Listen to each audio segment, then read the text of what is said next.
not paying their fair share. The numbers don't lie. We saw customers with bills $900, over $1,000. When I noticed my electric bill gone up, I started asking my neighbors, is your bill also going up? And they had no idea that this was happening. If you live in any of these states, your electric bill is higher this summer. It's not because of anything you did. You're paying more because the world's biggest tech companies are building so many data centers. Big Tech's quest for artificial intelligence is creating a tidal wave of new costs that are about to hit all of us, even if you live nowhere near a data center. If policymakers fail to change anything, by one estimate, electricity rates for average households will spike by as much as 70%. The big problem is that we're all subsidizing the wealthiest corporations in the world in their pursuit of artificial intelligence. Cassandra Linez lives in northern New Jersey. In July, she got an electric bill that caught her attention. The thing I noticed right away was, compared to the same time last year, my bill has gone up, but also I noticed my usage went down. I wanted to understand why Cassandra and her neighbors are suddenly paying so much more for electricity every month. Between 2021 and 2024, the number of data centers nationwide nearly doubled. Many factors determine what we pay for electricity, but to understand how data centers are making it more expensive, it's important to know that the price that utility companies pay for power is set in regional markets. The biggest of those is a market known as the PJM. They had a big, what's known as a capacity auction last year. Last year's capacity auction broke all records. The prices went up by 800%. David Lapp represents ratepayers in Maryland, another PJM state. He explained to me that when utilities have to pay a higher capacity price, they pass it on to consumers in the form of supply charges. According to the PJM's independent monitor, data centers were responsible for 63% of last year's price increase. And it's not just PJM. We're seeing this happen across the country. To lure data centers to their service areas, utilities have started cutting direct deals with big tech, typically hidden from the public.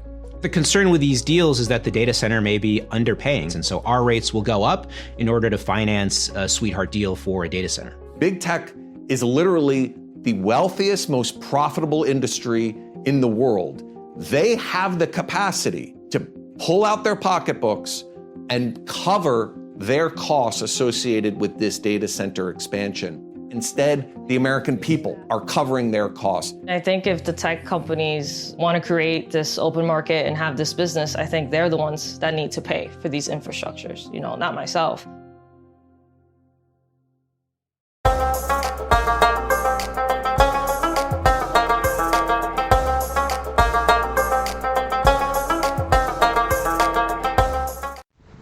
Well, hello there. Thank you for joining me today.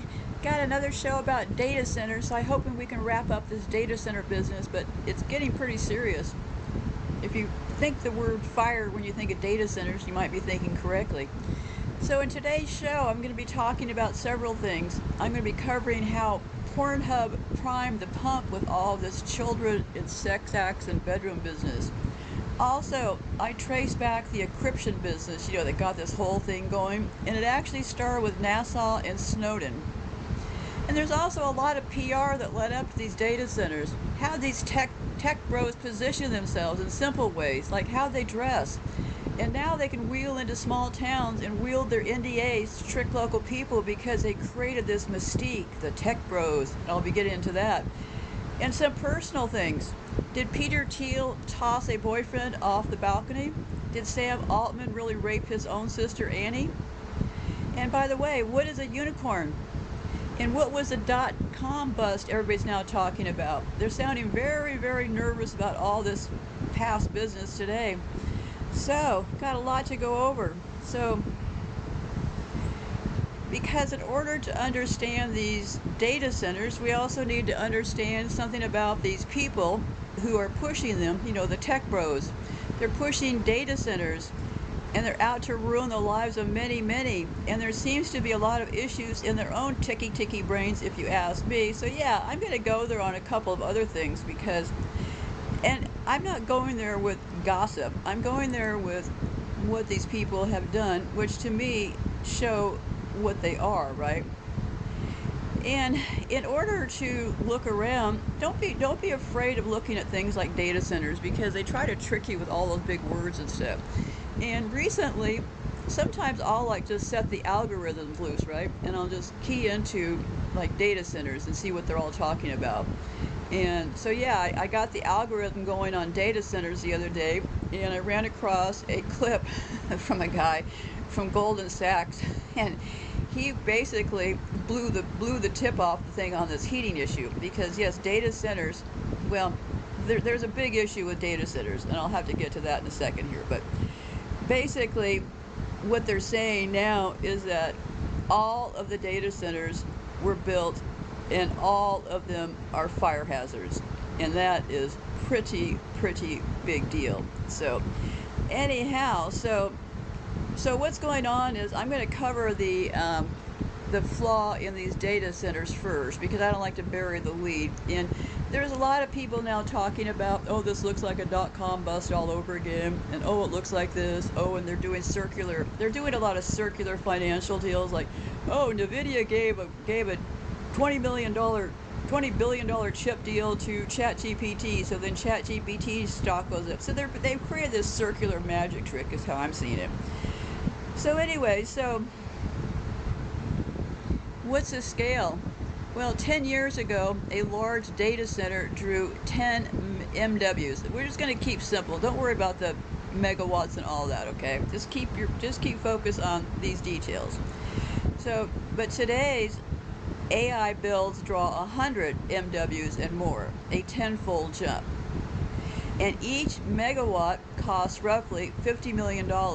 So a single campus can run around $5 billion, okay? And that's not just a warehouse of servers anymore, it's a power plant. And so for decades, the electrical and cooling gear, the HVAC systems, transformers, and switch gears were commodity parts. So here's what happened. The NVIDIA rapid chip cycle, which is now like every 12 to 18 months, and each chip cycle is running hotter than the next and has blown back the limits, okay? So what was starting with centers that were 10 megawatts, they're now 100 megawatts, okay? That's a big jump when you look at planning. And you know, it's like you build this building for your family and you build it for 10, and then all of a sudden you got 100, right? So anyhow, so it was built with these chips that the older racks ran at 12 volts, and the new ones need 400 to 800 volts DC. So that is a big deal, and that is to direct to chip liquid cooling, okay?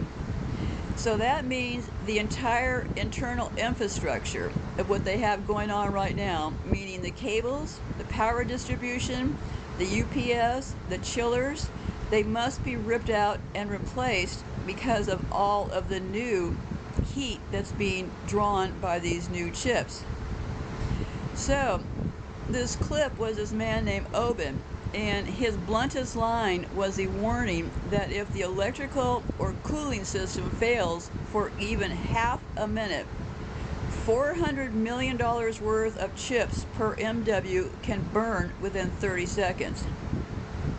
That's not a metaphor, it's physics. GPUs pulling hundreds of kilowatts per rack can destroy themselves almost instantly if cooling stops or voltage fluctuates. So HVAC and power are no longer background utilities. They're the critical reactor core. Big deal. Yeah. What I do sometimes, and I did that with the Catholic Church a few years ago, I just set the algorithm going, and then while I'm doing other things, I'll be listening to, is anybody saying anything new? So I basically just pulled up a couple CNBC interviews about, I just did a general search for AI, and I did a search for clips under 4 minutes, and I just started buzzing, right? And so I was buzzing around doing paperwork, and then I heard this guy talking, and when he got to the HVAC stuff, it got my attention. So anyhow, so yeah, it's a monstrous, I mean, a huge problem, okay? So because Wall Street has been treating these components, Honeywell, Eaton, Rockwell, and ABB, as boring industry suppliers.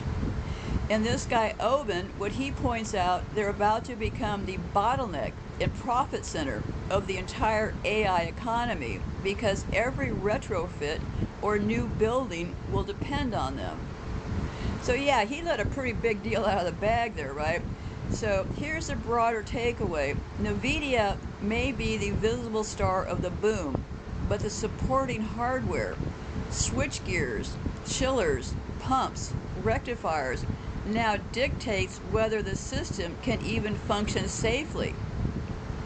In other words, the AI revolution isn't just about chips, it's about plumbing, power, and physics catching up to their fantasy. They basically designed all of these places using one model chips, right? And they knew that chips would cause heating problems. So what they did was, they brought in, air conditioning and stuff like that. Well, the problem is they've increased the power so much that those chips are now a fire hazard. So I was also observing that this could implicate fire risk and insurance, right? Because what will happen is that right now, insurance companies are insuring them for this last chip, and I don't think most people are really catching on to this heating problem, right?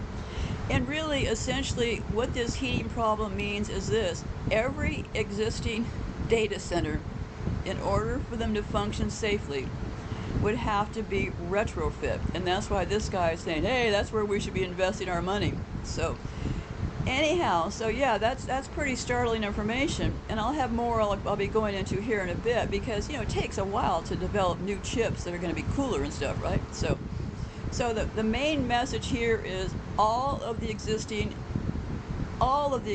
AI places have severe, and I mean severe, issues to start with, okay? Because I've been around Silicon Valley quite a long time. That's why I got involved in this work. I started out working at Intel as their corporate trade show and events manager. I was the first one they employed there, and it was pretty small back in those days, only about 10 years old or so. But the reason I got involved in this work, and I'm not going to go into the whole thing, was I had designed a marketing plan using the Pentium chip. And it was very successful, but there was a lot of politics involved in it, to say the least. And right in the middle of the product rollout that I had created, they discovered they had a bug in the Pentium chip. So this stuff isn't really foreign to me, okay? And I'd like to encourage you to just think of things in very simple terms. Remember, I'm not an engineer, never trained as an engineer. When I worked in Silicon Valley, I did marketing, okay? So my role had to be to go and understand enough to ask the engineers to figure out, well, what does this stuff really do? And what are the features that would attract some CEO of a company to want to invest at Intel? Like, what about these chip features? What can you explain to me? So to understand marketing, you have to learn how to do a lot of interviewing of people, right? To get from them how you're going to transition that message so the public will understand it. Because if you turn an engineer loose, they'll give you hundreds of data points, and what you really need is a clear marketing message, right? So here I was, right in the middle of this Pentium rollout of my designs, which I had worked on for 5 years at that point, and then they discovered they had a flaw in the Pentium. So that my program got immediately yanked, which pleased this one woman who really was out to get me anyway. So she was very happy to be able to fire me at that point. But it didn't fire me for good, because what happened was this: it was the Pentium FDIV bug of 1994, and this was the whole thing that triggered me to then sue Intel, that triggered me to do all this work and everything else. So anyhow, so basically what happened was this: the flaw itself, and I believe that Intel knew about it, okay? So I was kind of in the middle of all this while they knew about it and they were covering it up. And I was reporting in at a pretty high level, so I'm not like ignorant to this whole chip business, right? So what it was we had back then, we just had these little user groups to post at, right? And so this professor posted this problem. So what it was a floating point division error in certain Pentium processors.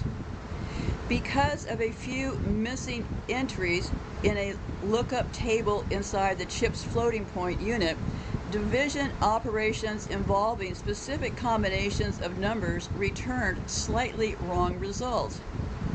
It happened rarely, roughly 1 in 9 billion divides. But when it hit, the error could be visible in engineering, finance, or scientific calculations.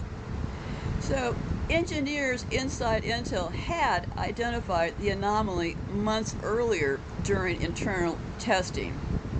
The company considered it so minor that they quietly logged it as a design erratum and planned to fix it in future steps without announcing it. Internally, it was treated as a statistical curiosity, not a recall level failure. No, they were huddled around trying to hide this thing, okay? So, because I saw them huddled around, so I'm not like guessing here, right?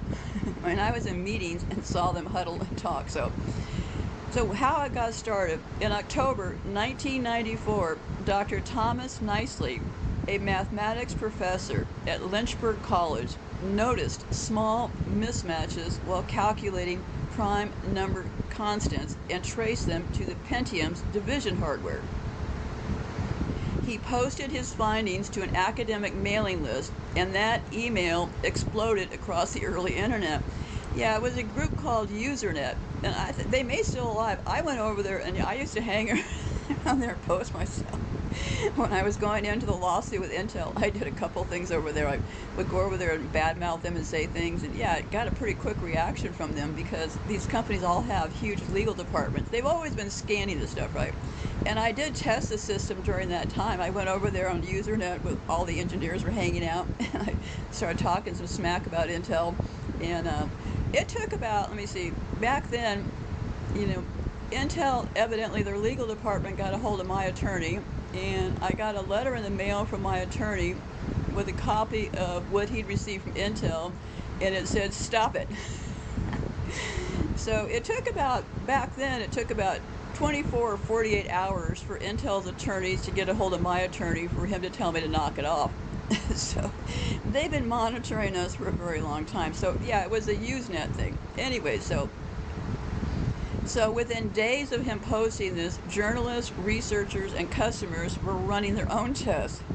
So at first, Intel downplayed it. They said the average user will be affected once in every 27,000 years. And typical of Silicon Valley and arrogant psychopaths, that dismissive tone turned a technical issue into a trust crisis. Executives underestimated how personal computers had become tools for scientists, engineers, and accountants who did rely on precise math. The backlash was immediate. IBM stopped shipments, and customers demanded replacements. So by December of 1994, under mounting pressure, CEO Andy Grove, another Eastern European, reversed course and announced a full replacement program costing Intel about $475 million. It became one of the first cases where a tech giant was forced into transparency by an online community rather than regulators. So what did it teach them? Well, it taught tech companies that PR management can't override physics.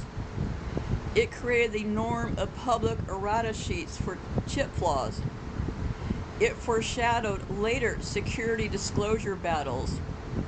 Inside Intel, it hardened the culture of pre-briefing and narrative control, which likely explains the spin machine that went on.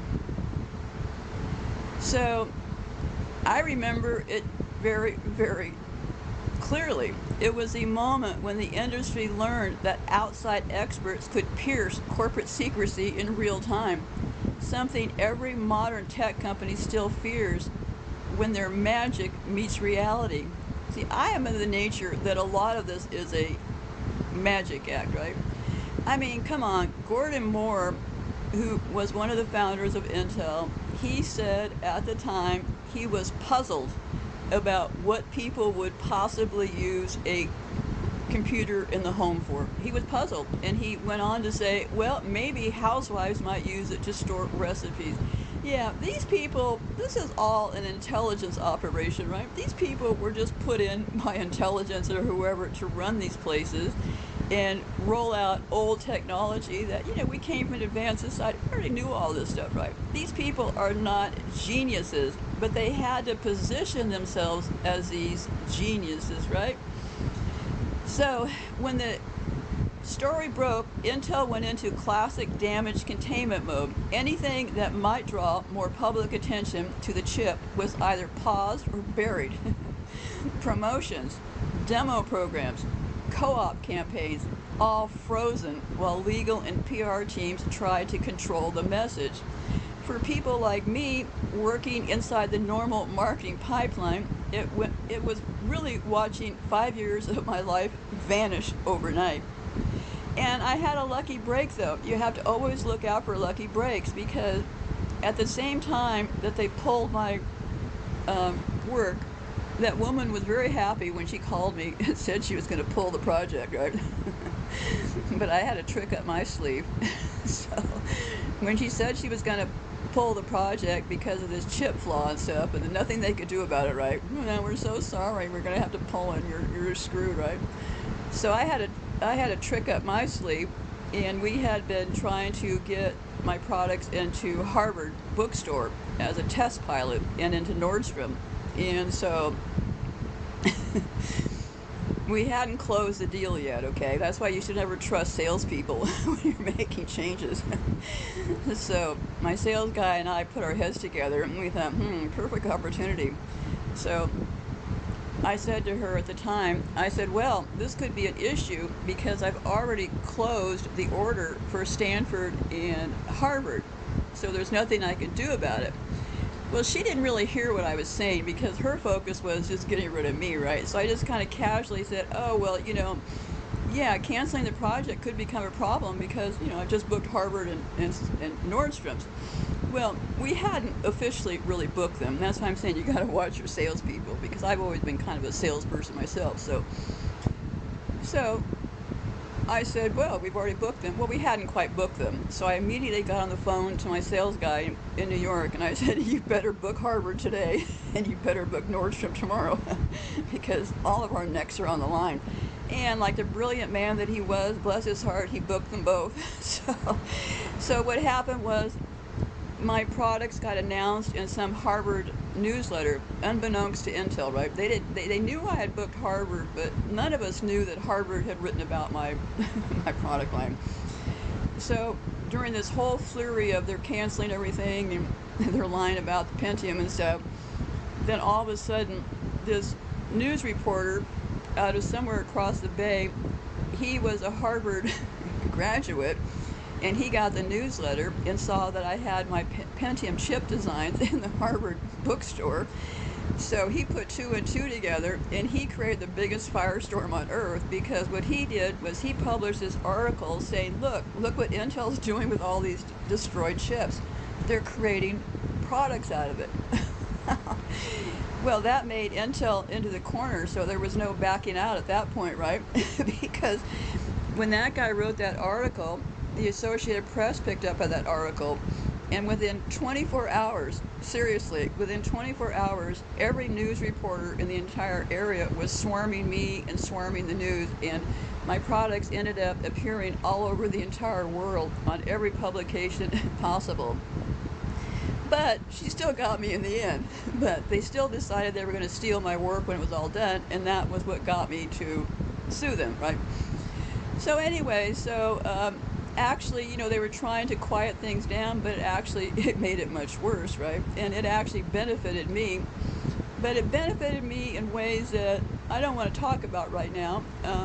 But it didn't benefit my career, but it benefited this work. You see what I mean? Because by the time the whole lawsuit was over, sure, I could have hung around Silicon Valley and gone back to making money, but there was no value for me because I'd figured out they were psychopaths. But anyway, I need to keep rolling on today's show.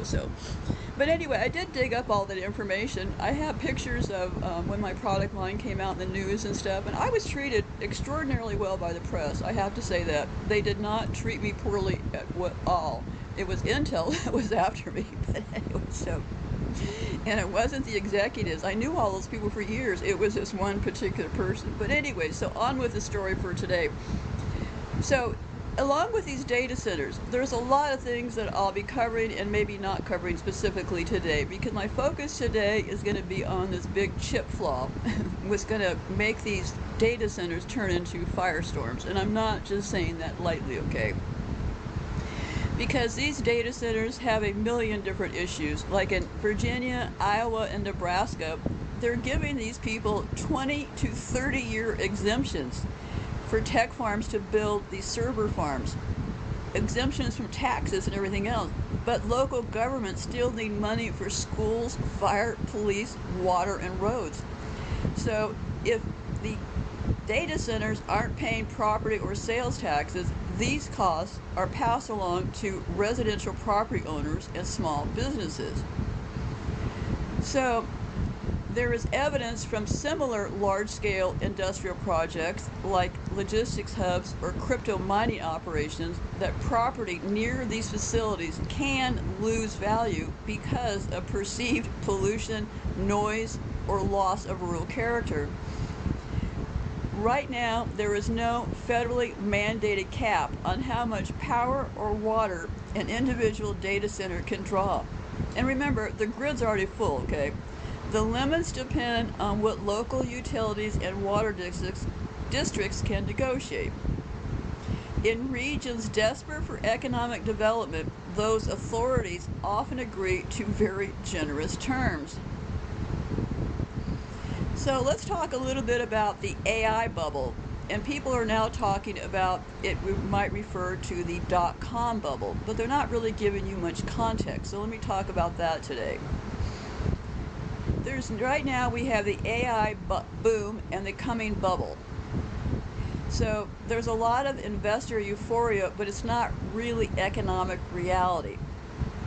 The current wave of AI investment isn't being driven by profits or performance. It's being driven by belief, or I would say magic. Investors are betting on what AI might do someday, not what it's producing today. Even though the numbers don't add up, they're afraid to miss out. This has created a massive, concentrated bet on a handful of big tech firms. So today, commentators are comparing today's AI mania to the late 1990s .com era when stock prices soared on hype, not results. OpenAI, for example, reportedly had to revise its cost projections upward to 250%, roughly an extra $80 billion. But if it were a public company, its stock might have crashed. But because it's private, the narrative stayed positive. This is classic bubble behavior. Storytelling replaces accounting. So we have the market concentration and the systemic risk. They're calling them the Magnificent Seven: Apple, Microsoft, NVIDIA, Amazon, Meta, Alphabet, and Tesla. They now make up about 34% of the S&P 500, up 12% from a decade ago. This means that just a few companies control the direction of the entire U.S. stock market. The Bank of England has now warned that valuations, especially in AI-focused firms, look dangerously stretched. Yeah, they always come out and do the warning, so right now we're in the warning phase, okay? Morgan Stanley estimates that AI infrastructure spending on servers, chips, data centers has added about 1% point to U.S. GDP growth in 2024 to 2025 alone. That boost outpaces consumer spending growth by a factor of 10. But if AI enthusiasm fades, the whole economy could feel it, because growth has become artificially dependent on tech sector capital spending. For example, OpenAI reportedly brought in about $4 billion in revenue in early 2025, but posted a $13 billion loss. The growth first, profits later model echoes dot-com logic. Scale now, monetize later. And there's also a circular investment pattern. NVIDIA invests in OpenAI. OpenAI spends on NVIDIA's GPUs, and other tech giants trade equity stakes among each other, creating the illusion of prosperity without real profit. So, consumer AI tools aren't impressive enough to justify trillion-dollar valuations. Generative models often give wrong or inconsistent answers. If businesses rely on those systems, errors could create costly mistakes rather than savings. Even if AI eventually becomes truly efficient, it could concentrate wealth and destroy jobs. Tech CEOs promote basic income strategies as a safety net, but political divisions in the US make that highly unlikely. So yeah, why are these tech people pushing universal basic income? Because they want to just have us sit in our houses? So the upside might accrue to shareholders, while workers bear the displacement, which is exactly how it goes. So there's two possible end games. If the bubble bursts, trillions in market value could evaporate, hitting pensions, 401ks, and the global economy. If the bubble for AI doesn't burst, automation could reshape employment and flood society with synthetic, low-quality content, eroding trust and livelihoods. The AI boom, according to me, has turned into a faith-based financial ecosystem. Massive spending gets justified by future promises, circular investment among a few giants, and a public market whose fate depends on hype. When that faith wavers, whether because of technical limits, high costs, or public backlash, the correlation could rival or exceed the dot-com crash. So that's why I started listening to a bunch of financial folks, and that's where the cat got let out of the bag. The chips are now running too hot. So, and this is what they've been doing all along. Like they said, well, we're gonna cure cancer with AI. Well, not exactly. And let's not forget the promise. When Amazon rolled out its Just Walkout system in Amazon Go stores and later Whole Foods markets, the marketing said customers could simply pick up items and leave. No cashier, no scanning, because AI-powered cameras and sensors would identify every product automatically. Amazon described it as a showcase of computer vision, deep learning, and sensor fusion that would see what you bought. The reality, in 2024 to 2025, the information and other outlets reported that the supposedly automated system relied instead on over 1,000 human workers in India who reviewed the video feeds and corrected the AI's guesses. Each autonomous transaction generated clips sent to human laborers who identified what shoppers had taken. Those workers were managed by Amazon contractors and sometimes had to label thousands of frames per shift. For years, these humans were essentially the cashiers, only offshore and invisible. So the technology was marketed as an AI triumph when, in practice, it was an expensive hybrid of partial automation and human supervision. It didn't eliminate human labor, it moved it across borders behind data labeling screens and at a fraction of US wages. So when Amazon tried to expand Just Walk Out to more Whole Foods stores, costs and error rates remained too high. In 2024, Amazon quietly paused or reversed many deployments and pivoted to simpler smart cart systems instead. This case became shorthand for a wider truth about AI automation. Many products that appear fully autonomous still depend on vast human workforces, data annotation, moderators, content reviewers, often in low-income countries.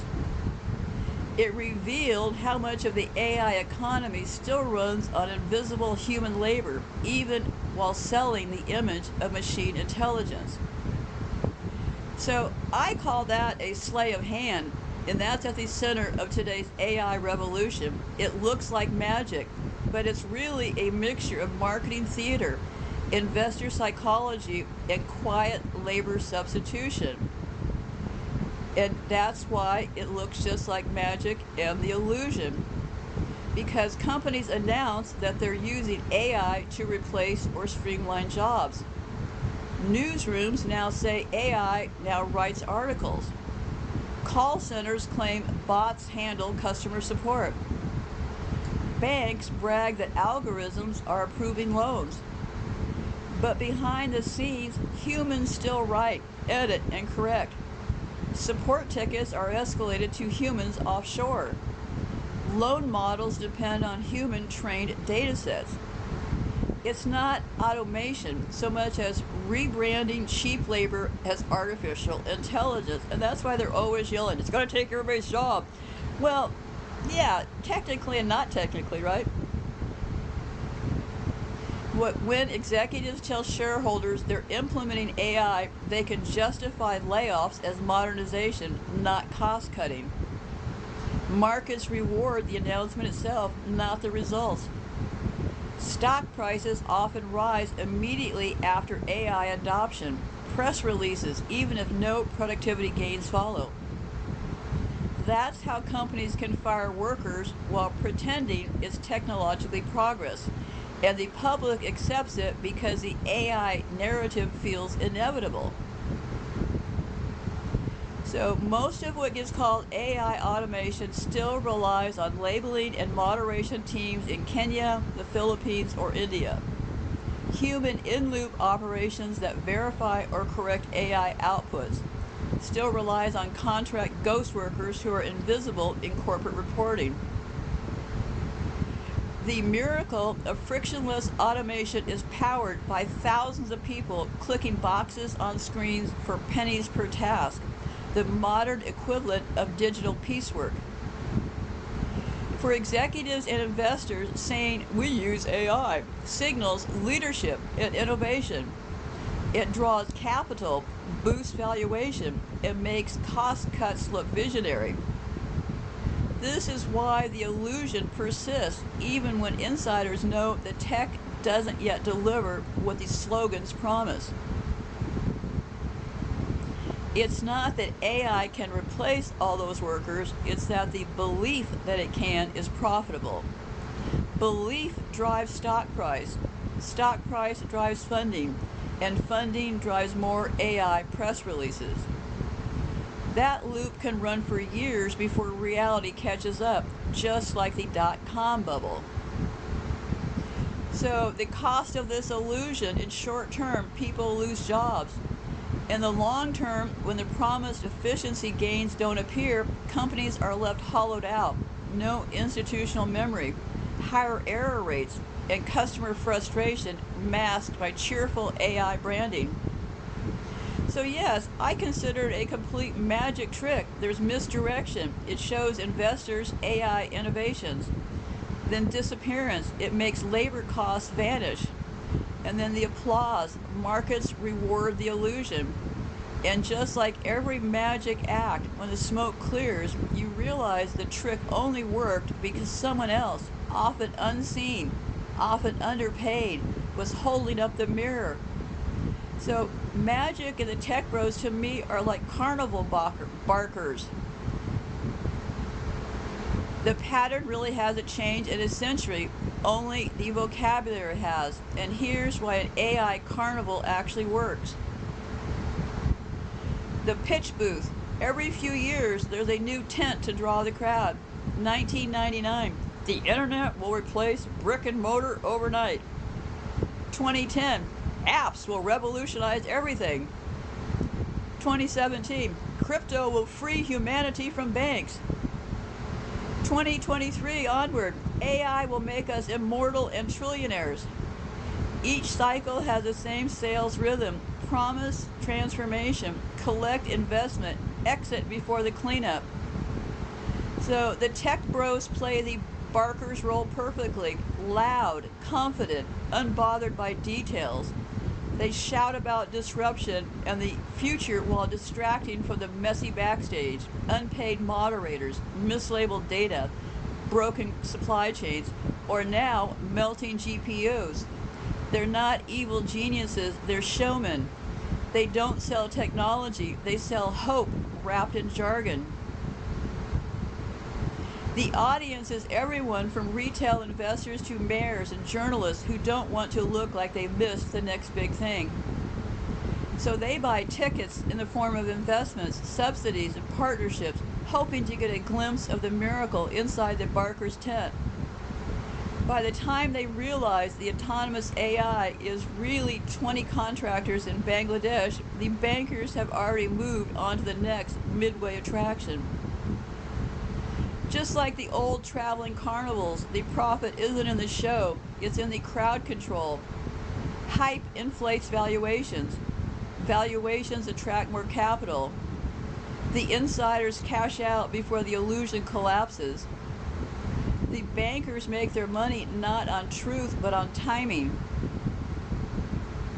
So when the tent folds, what's left behind is the same pattern every time: burned investors, exhausted workers, and a few solid technologies that survive the spectacle once the noise dies down. So the trick is simple. They promise salvation. They use language, all that GPU business that few can really challenge or understand. They cash in on the applause before anyone checks the math. It's a carnival economy, dressed up in machine learning jargon. The tents just now have LEDs and fiber connections, but the showmanship is pure 19th century midway carnival barker. When you strip away the buzzwords, these fields usually boil down to a few elegant physical logistical principles. The rest is status language, designed as much to protect gatekeepers as to describe reality. And I'd like you to pay attention to this, because I felt this way when I first decided I needed to learn about nuclear power plants. I was literally like frozen in my tracks thinking, how am I ever going to figure this out? Well, when I first started reading about nuclear power, it sounded like wizardy. Neutrons, cross sections, moderators, isotopic enrichment, plasma confinement. But once you step back, it's really boiling water using atoms instead of fire. Same with AI, pattern recognition at massive scale. The core idea is simple. The complex phrasing keeps outsiders from realizing how simple the basics are. In both industries, nuclear and AI use the same mystique as insulation. Nuclear says, only we understand safety and isotopes. AI says, only we understand neural networks and scaling laws. That deference funnels money and power to insiders, regulators, vendors, or tech executives, and discourages critical questions from the public. Every field that promises to change the world eventually becomes part science, part priesthood. Once you decode the rituals, you realize the priests are mostly just technicians with good PR.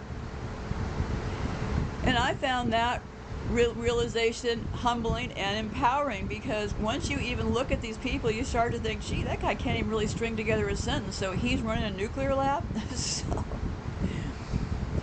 But the minute you break through that jargon, it really becomes fascinating. Like right now, if the guy that I learned the nuclear stuff from, if he posted another show, I would stop what I was doing and go watch that show. That's how engaged I got about nuclear. And my first reaction was, oh, too complicated, I'll never figure this out. So, yeah, you start to see this simple math, and you can go past the basics of really what they're talking about. So it says, if you can learn the basics of nuclear power, one of the most overly complicated brand technologies in human history, you can see through any jargon. Once you realize that experts are often just people defending their turf, the carnival barkers lose their power. So when people say AI, they usually mean machine learning, especially a technique called a neural network. A neural network is basically a huge stack of weighted yes or no questions that has been trained to spot patterns in data. It doesn't think. It just does statistical pattern matching on an enormous scale. If nuclear fission is splitting atoms to release energy, then AI is comparing patterns to predict the next piece of data. So inside every large model, whether image, speech, or text, are layers of numbers or weights. Each layer slightly transforms the input, passing it forward like a game of telephone. During training, the model makes guesses and compares them with the right answers. So here's the feedback loop. First they guess and they generate some output. Then they check it to compare to known data. And then they adjust it, tweak numbers a tiny bit.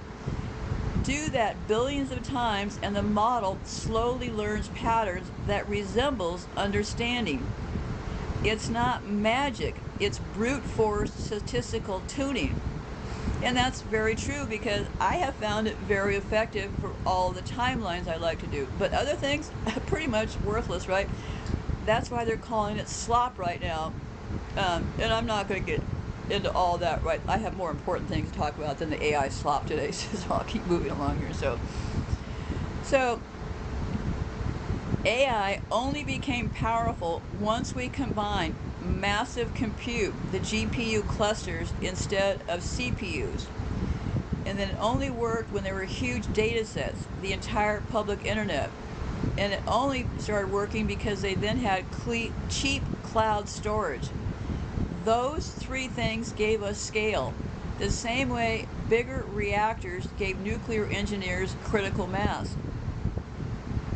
So when you hear AI breakthrough, it usually means someone ran the same math on more data using faster chips. The model doesn't know facts. It predicts the most statistically likely next word, pixel, or sound. That's why it can seem brilliant one moment and nonsensical the next. It's fluent, not conscious. It's like a super-powered autocomplete system trained on the entire internet. If you ask it about something it's seen often, it shines. If you ask it about something rare, it starts guessing. That's why the responses feel confident but can still be wrong. So how it's actually used. Companies wrap these pattern engines around business tasks. They can be used to summarize emails, generate code, scanning medical images, predicting maintenance failures.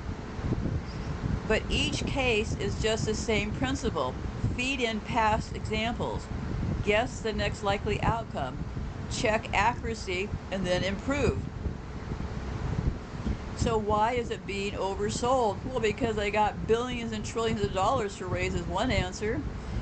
The raw technology is clever, but not mysterious. The hype comes from the idea that scale alone, more data, more chips, more money, will equal consciousness or godlike insight. That's marketing, not science. AI can mimic intelligence astoundingly well, but it still can't reason, verify, or understand context the way humans can. If nuclear energy is about harnessing atomic forces under control, AI is about harnessing statistical forces under control. Both are powerful. Both can go unstable if you push too hard. And both depend on people who understand the physics, not just the story. So, at the core, AI is a system that finds patterns in data and uses them to make predictions. That's it. Everything else, the jargon, the mystique, the existential risk theatrics is the carnival wrapping.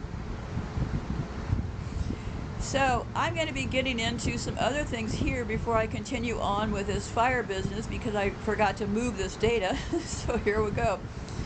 I'm going to be introducing some ideas about how I think these people are, I think they're pretty much compromised in their thinking, right? These psychopaths running Silicon Valley. And I'd like to share with you a couple of examples. And keep in mind, I didn't develop these examples just by idle gossip, okay? There have been quite a bit of work put into these examples. So the first one I'm going to cover right now, and then the other ones that deal with Sam Altman and did he rape his sister Annie, that will come later. But let's start off with the first one. And this speaks to the character. Remember, Peter Thiel is the one who supposedly is going to control all of our data, right? Well, Peter Thiel has a pretty interesting past. He's an outwardly gay man. I'm not going to get into all the things about Peter Thiel, but he's a gay man, according to himself. And there was a mysterious death surrounding him. And this will make even more sense when I finally get to my show about the Department of Defense and how these people compartmentalize stuff. But let's just start off with this case in Peter Thiel. There is this man named Zachary Benton Guy. He died on March the 16th, 2024, at the age of 26, after falling from a balcony in Miami. There are unverified reports that Zach was another one of Peter's kept boys. Zach's death comes almost exactly 1 year after Peter Thiel's boyfriend, Jeff Thomas, fell to his death from a Miami high-rise. So, I was looking into one death, and according to the people over on Reddit, there was a second death, but I didn't verify the second death, so I'm really going to be just talking about the first death. So, the first guy, Zachary Benton Guy, March 16, 24, tossed off a balcony in Miami, or they say he fell off it, right? So, and unverified reports that Zach was one of Peter Thiel's kept boys. And they claim that it came 1 year after, almost exactly after Peter Thiel's boyfriend Jeff Thomas fell to his death from a Miami high-rise. So this Zach person lived in LA starting in 2017 and socialized with Peter's circle before moving to Miami. So yeah, so that was one story that I read, and they were talking about that. And then the comments really got kind of crazy. It said, what would happen if Peter Thiel dated Vladimir Putin? Who would get thrown off the window first? And some other interesting thing, the dead boy toy has Dubai pictures on his Instagram escort. Another one was dating Peter Thiel is the #1 cause of death for toy boys according to the latest data. What are the chances that Thiel is a sex trafficker? He curates these boys to sell as escorts around the world. Then when they know too much or become unruly, disenchanted, or threatened, splat. One rent boy falling off a balcony in Miami, Mr. Thiel, may be regarded as a misfortune. 2 looks like carelessness. So the Miami Police Homicide Unit has verified that Zach fell from a balcony on March 16th, and a witness reported observing his fall past her own balcony, narrowly avoiding impact. The Miami Police Department initially classified Zach's death as a suicide, but the ruling is preliminary and subject to revision. Despite claims made by close friends of Jeff Thomas about Zach's alleged involvement in a kept relationship with Teal, there is no substantial evidence to corroborate those claims, as not of yet. So yeah, this first person, Jeff Thomas, was a model and social media influencer. He met Teal in 2015 to 16 at one of Teal's famous Coachella parties and questioned why the openly gay billionaire wasn't backing Donald Trump. Yeah, so he described himself as being in a kept arrangement. And this Thomas person lived in a $13 million Hollywood Hills mansion linked to Teal. And they did somebody at The Intercept did a interview with Thomas, so like nobody's making this stuff up, right? So Thomas told The Intercept that he spent much of his time with Teal trying to persuade him to step away from delusional politics, blah, blah, blah. Okay, so the contradiction was striking. Teal financed candidates who opposed same-sex marriage while privately hosting and attending lavish gay parties in Los Angeles and Miami. Messages obtained by The Intercept show that Teal, for someone using his account, invited men via Facebook or WhatsApp to no-holds-barred gay fun at pool parties, even as his political donations supported politicians promoting traditional family values. So anyway, I have the whole article. I'm not going to go into it all. It's a little bit, it's creepy, okay? Why are these people always around death, right? And one other comment from this other article was, Peter Thiel is a weird guy.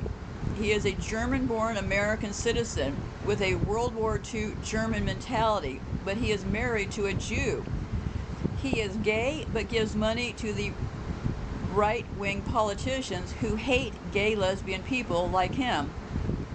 He and his husband are both dual citizens of New Zealand and have a bunker built there for themselves.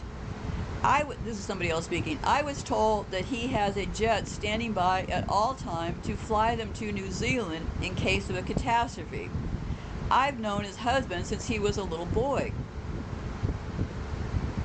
And here's another interesting thing about Peter Thiel. This just speaks to the character of these people pushing AI, right?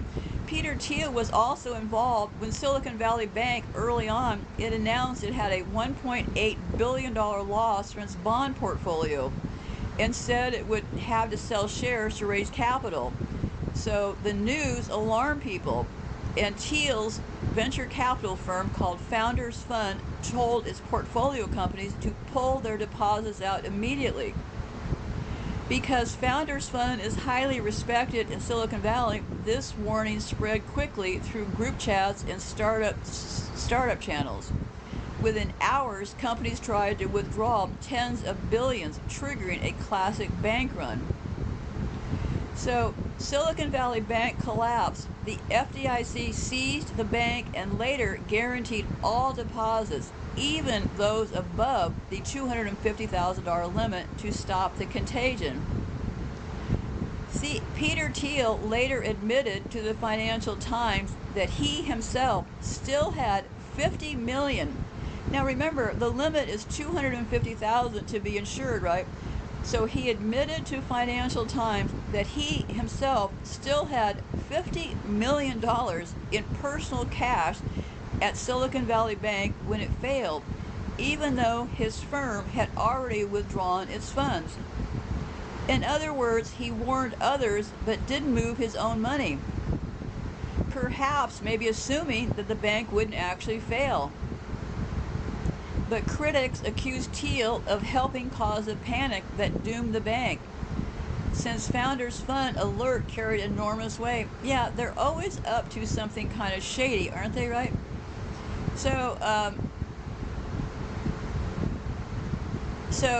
Peter Thiel became a symbol of the Silicon Valley Bank's collapse paradox. The man whose firm's alarm helped cause the run had $50 million trapped inside.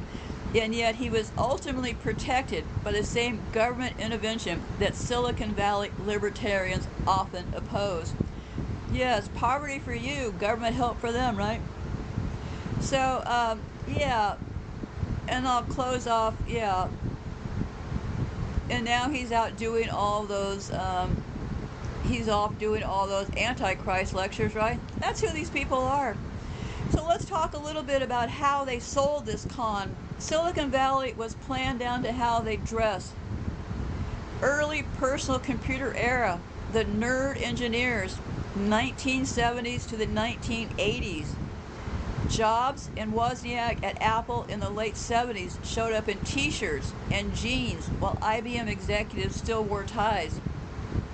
By the late 1980s, Jobs was often photographed in a simple black mock turtleneck and jeans, not a suit, not quite streetwear either.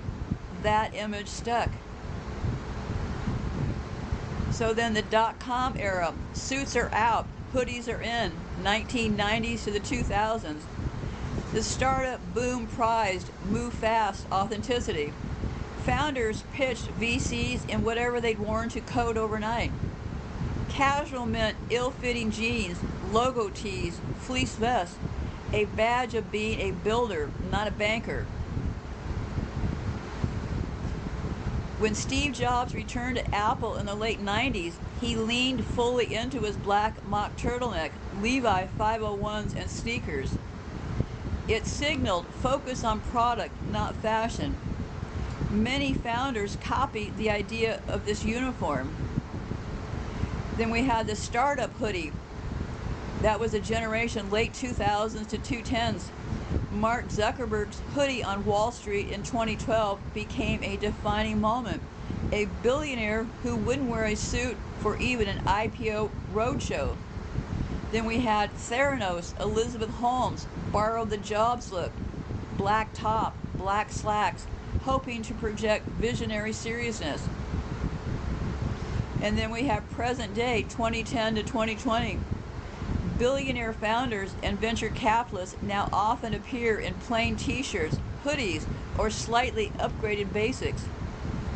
The studied just out of the laundry basket tee is part of the brand. They want to say, I'm too focused on world-changing code to fuss with clothes. But often the shirt is a $200 designer basic. It's also a subtle rejection of the East Coast finance and culture for wearing suits, projecting informality and founder-driven power. And there is a lot to all of this, right? They built up this image for many, many years, so that's how they can roll up in these small towns, present these horrible deals, and people still look up to them, right? So Steve Jobs was the original uniform as identity. When Steve Jobs came back to Apple in 1997, he wanted to project singularity and focus. The black mock turtleneck, Levi 501s, and New Balance sneakers became a visual shorthand for visionary genius. A man too absorbed by design and innovation to waste time on fashion. His look helped Apple's own image, sleek, minimal, uncompromising. So startups started using casual dress to tell investors, customers, and recruits, we're not corporate, we're builders, hackers, dreamers. The hoodie or rumpled tee became proof of authenticity, even while companies raised billions. Venture capital and tech media reinforced the narrative. Scrappy founders and sneakers were more real and more likely to disrupt. Then we had the copycats. Elizabeth Holmes at Theranos explicitly modeled herself on Jobs.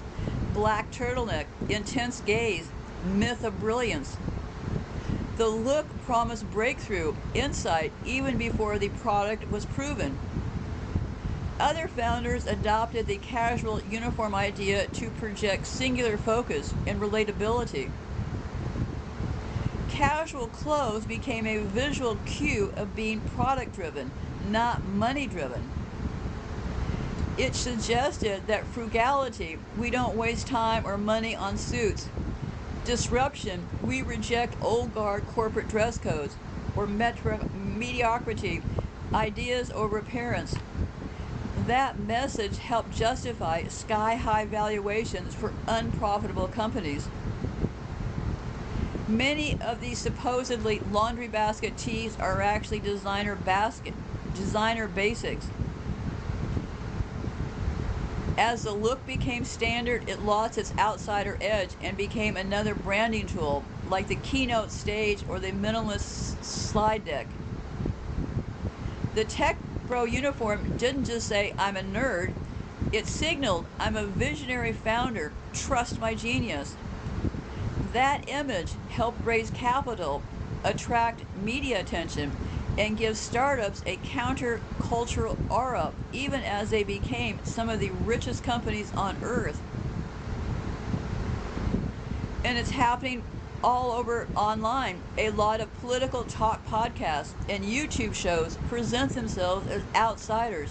They use informal sets, they use casual dress, often a rumpled t-shirt. They're trying to signal, we're not a polished corporate network, we're authentic, just like you. That image can be very effective marketing, especially to younger audiences who distrust cable news style formality. So how did we get this Friday casual look? Well, actually it started in Silicon Valley, but it actually got started first in Hawaii. In 1966, the Hawaiian Fashion Guild promoted wearing aloha shirts to work on Fridays to boost the local apparel industry. The custom spread in Hawaii's offices and became known as Aloha Friday. And it spread to the mainland U.S. in the 1980s. In the 1980s, Silicon Valley companies, with their engineer-heavy culture, were early adopters of relaxed dress code. Tech startups and semiconductor firms in the Bay Area wanted to be seen as innovative and informal, not like the East Coast banks. They borrowed the one-day-a-week idea and simply called it Casual Friday.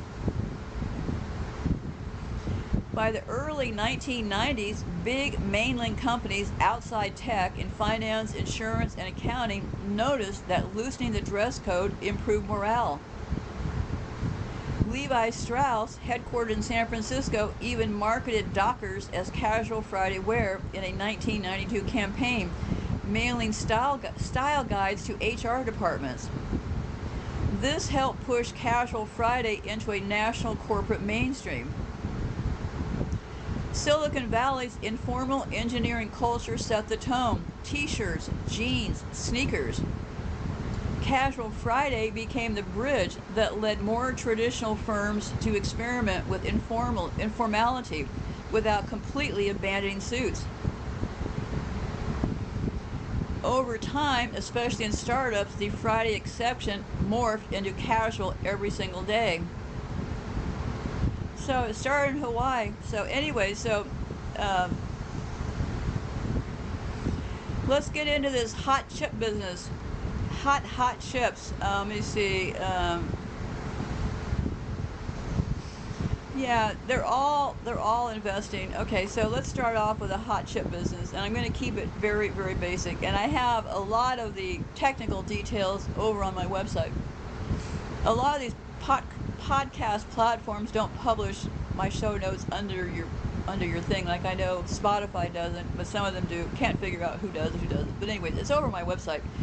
I have unleashed all of the data over there, but for right now, we're just going to keep very, very simple, okay?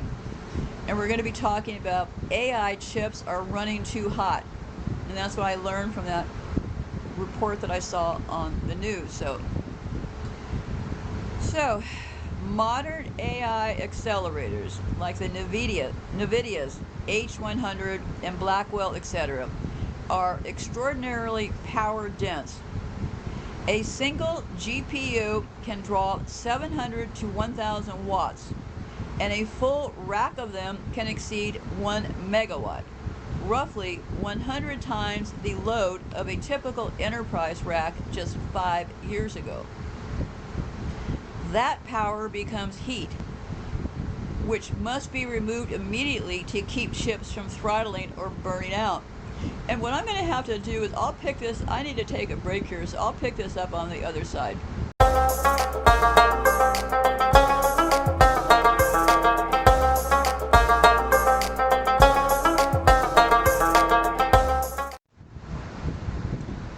Okay, let me start over here. I'm going to be talking about the AI chips are running too hot. I took kind of a long, many hour break, so I sound a little bit different, that's why. Anyway, so AI chips are running too hot. Modern AI accelerators like NVIDIA's H100 or Blackwell are extraordinarily power dense. A single GPU can draw 700 to 1,000 watts, and a full rack of them can exceed 1 megawatt, roughly 100 times the load of a typical enterprise rack just 5 years ago. That power becomes heat, which must be removed immediately to keep chips from throttling or burning out. Traditional 480V AC distribution used in older data centers wastes energy as heat through multiple conversion steps. What happens is it loses heat during these steps, okay? So now NVIDIA and them are pushing for 800 VDC rack level delivery, which does two critical things. It reduces the conversion losses by skipping AC to DC steps at each rack. It enables higher density racks with smaller cables and less heat loss. At gigawatt scale campuses, even a few percentage points of efficiency gain translates to tens of megawatts saved, the equivalent of an entire small power plant. So, what happens is this collaboration signals a new model for power in AI infrastructure. So they're going from 12 volt to 48 volts to 800 volts, a leap in scale similar to what electric vehicles went through, moving from 400 volts to 800 volt systems. There's vertical integration, chip designs, power electronic firms, and data center builders now co-engineer the entire energy pathway together. So whoever controls high voltage DC manufacturing, switchgear, and safety standard controls, that is where the choke point is of the AI economy. So in essence, the chip problem, the heat, efficiency, and reliability is now also a power infrastructure problem. So running 800 VDC at a megawatt density raises new risks. So what I'm suggesting is that continuing to run with all this extra heat might do these things. Now obviously I don't have a crystal ball, I'm just using logical conclusions, right? So by running this, they might incur thermal runaway. A single failure can then cascade across dense racks. Or they could encounter material limits. Insulators, connectors, and bus bars at that voltage require EV-grade engineering. Any shortcut could cause catastrophic arcs. Then there's the economic concentration. This favors only the largest players who can afford custom 800V systems, potentially locking out smaller data center operators. So if cooling and safety engineering don't keep pace, these next generator centers could become expensive, unstable furnaces rather than breakthrough inefficiencies. So they're shifting from data centers that consume power inefficiently to ones that co-design it into the hardware. But the higher the voltage and density, the narrower the margin for error. So I think it's a quiet crisis hiding behind the AI gold rush headlines. If this 800 volt redesign is now the real standard, it means hundreds of billions of dollars of data center infrastructure built since 2018 to 2024 is already technically obsolete or at least thermally under-spec'd. And that I call the big whoops moment.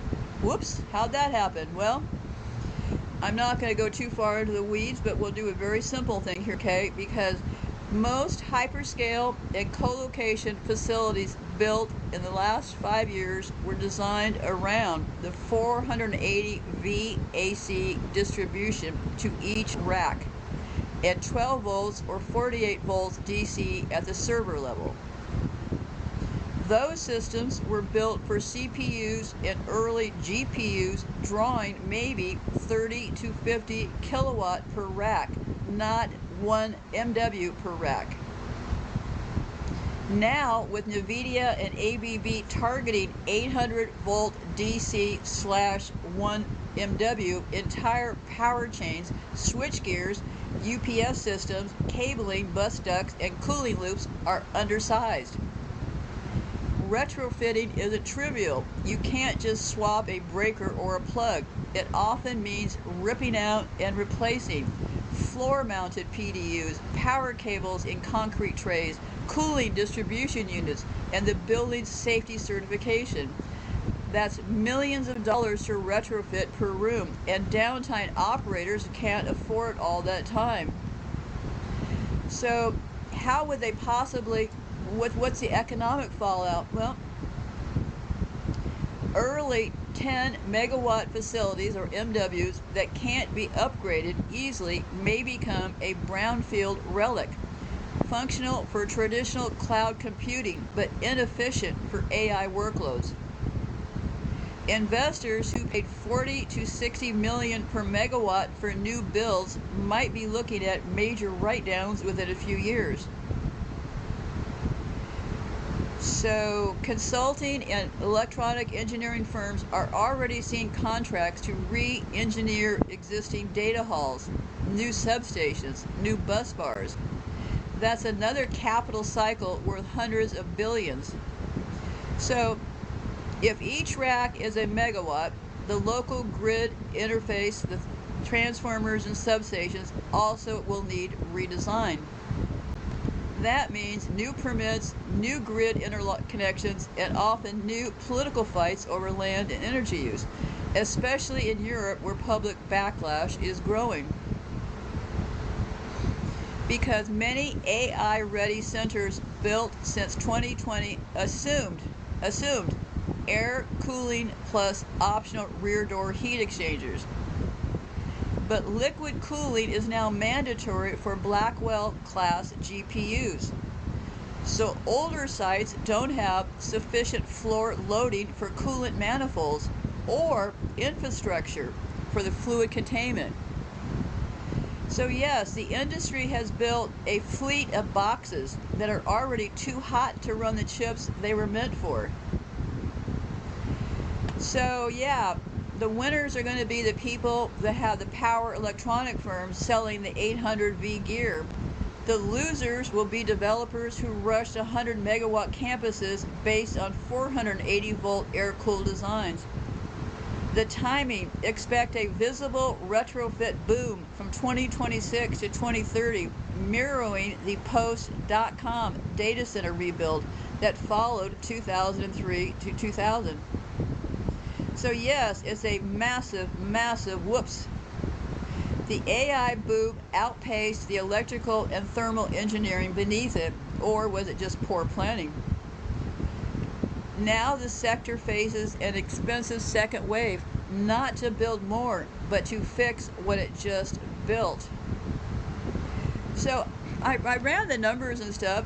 It's a little bit too fuzzy for right now to be going over them all, but if you're interested in numbers and stuff, certainly check out my website, because it's going to be, well, I can't really get a handle on it because it would take months and months and months to really figure out the numbers, but upgrading the AI era data centers already built could cost billions worldwide, roughly a third of their original construction cost, plus months of lost operating revenue.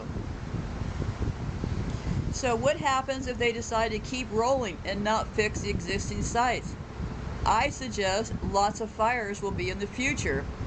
And yes, that's a very real and serious risk. It's already quietly happening in small ways.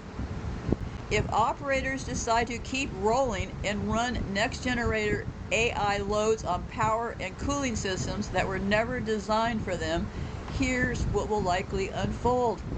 Thermal and electrical failures, overheating and localized fires, racks drawing 700 kilowatts to 1 milliwatts generate enormous heat, megawatt. Older air-cooled halls can't remove it fast enough, so hot spots build up. Even a few degrees over spec can degrade insulation, melt bus bars, and ignite cable trays. Once a DC bus or PDU arcs, it's extremely violent. DC arcs don't just self-extinguish like the AC ones do. So, legacy uninterruptible power systems weren't designed for constant high current DC loads. Overstressed batteries or capacitors can overheat, vent, or explode, one of the most common causes of data center fires. So running chips on power gear beyond design temperature cuts their life dramatically. Semiconductor failure rates double for every 10 centimeters in rise in heat. Server motherboards warp and connectors loosen, fans and bearings will fail. Within 2 to 3 years, maintenance costs skyrocket and downtime increases. Even if nothing bursts into flames, older AC systems lose 10 to 15% of input energy as waste heat and conversion loss.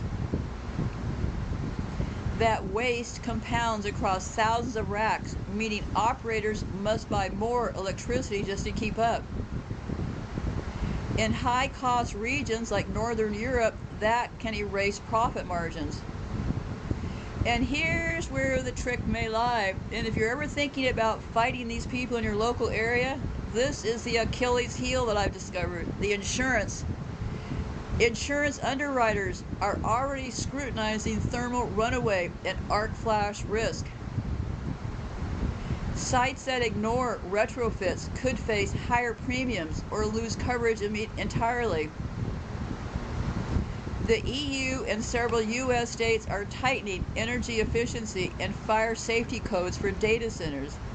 Non-compliant operators may eventually be fined or barred from new connections. If a fire injures workers or causes outages for customers, negligence claims could reach tens of thousands or millions into the billions of dollars. So large customers, the cloud tenants, the banks, and the governments are starting to demand liquid-cooled, high-efficiency facilities. Operators clinging to 480-volt air-cooled hallways may soon lose contracts. So even if they save money by skipping retrofits, they could left being with an untenable space. So if they don't upgrade, what happens then? Well, expect more thermal incidents and electrical fires. Sounds great if you're living near one of these places, right? Constant threat of electrical fires and stuff. Equipment will fail sooner, insurance will tighten, and profitability will erode. Within a few years, these savings from skipping retrofits could be wiped out by one catastrophic outage or fire. The data center industry is at the same point of heavy manufacturing that hit in the late 1970s, when everyone learned that running hotter, harder, and faster without rebuilding the power system doesn't just waste energy, it eventually burns the plant down. So that's the deepest paradox of this AI expansion. And here it is. Arizona, Nevada, and parts of Texas are now ground zero for U.S. data center growth, precisely because they have open land, cheap electricity, well, for now, and permissive zoning. But those same places are running out of water and headroom on the grid. So, cooling versus climate reality. Most new AI campuses still depend on evaporative cooling somewhere in the chain, even if they claim air-cooled systems. Every megawatt of IT load can require 3 to 5 million gallons of water per year when evaporation towers are used. Arizona's aquifers are already overdrawn, and state regulators have paused new housing approvals in parts of Maricopa County because the groundwater can't support them. Yet developers are adding 100 megawatt plus data centers that each consume as much water as a small city. So then we have heat and fire when you look at places like Arizona. Ambient summer heats in Arizona can hit 115 to 120 degrees. When chips, cables, and batteries are already running hot, that extra heat margin disappears. If a power or battery fire starts, local fire brigades face both water scarcity and electrical hazards. High voltage DC arcs can't be doused easily.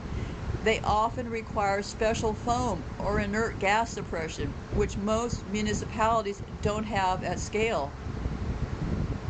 A major fire during a drought could literally drain a municipal water system serving thousands of homes.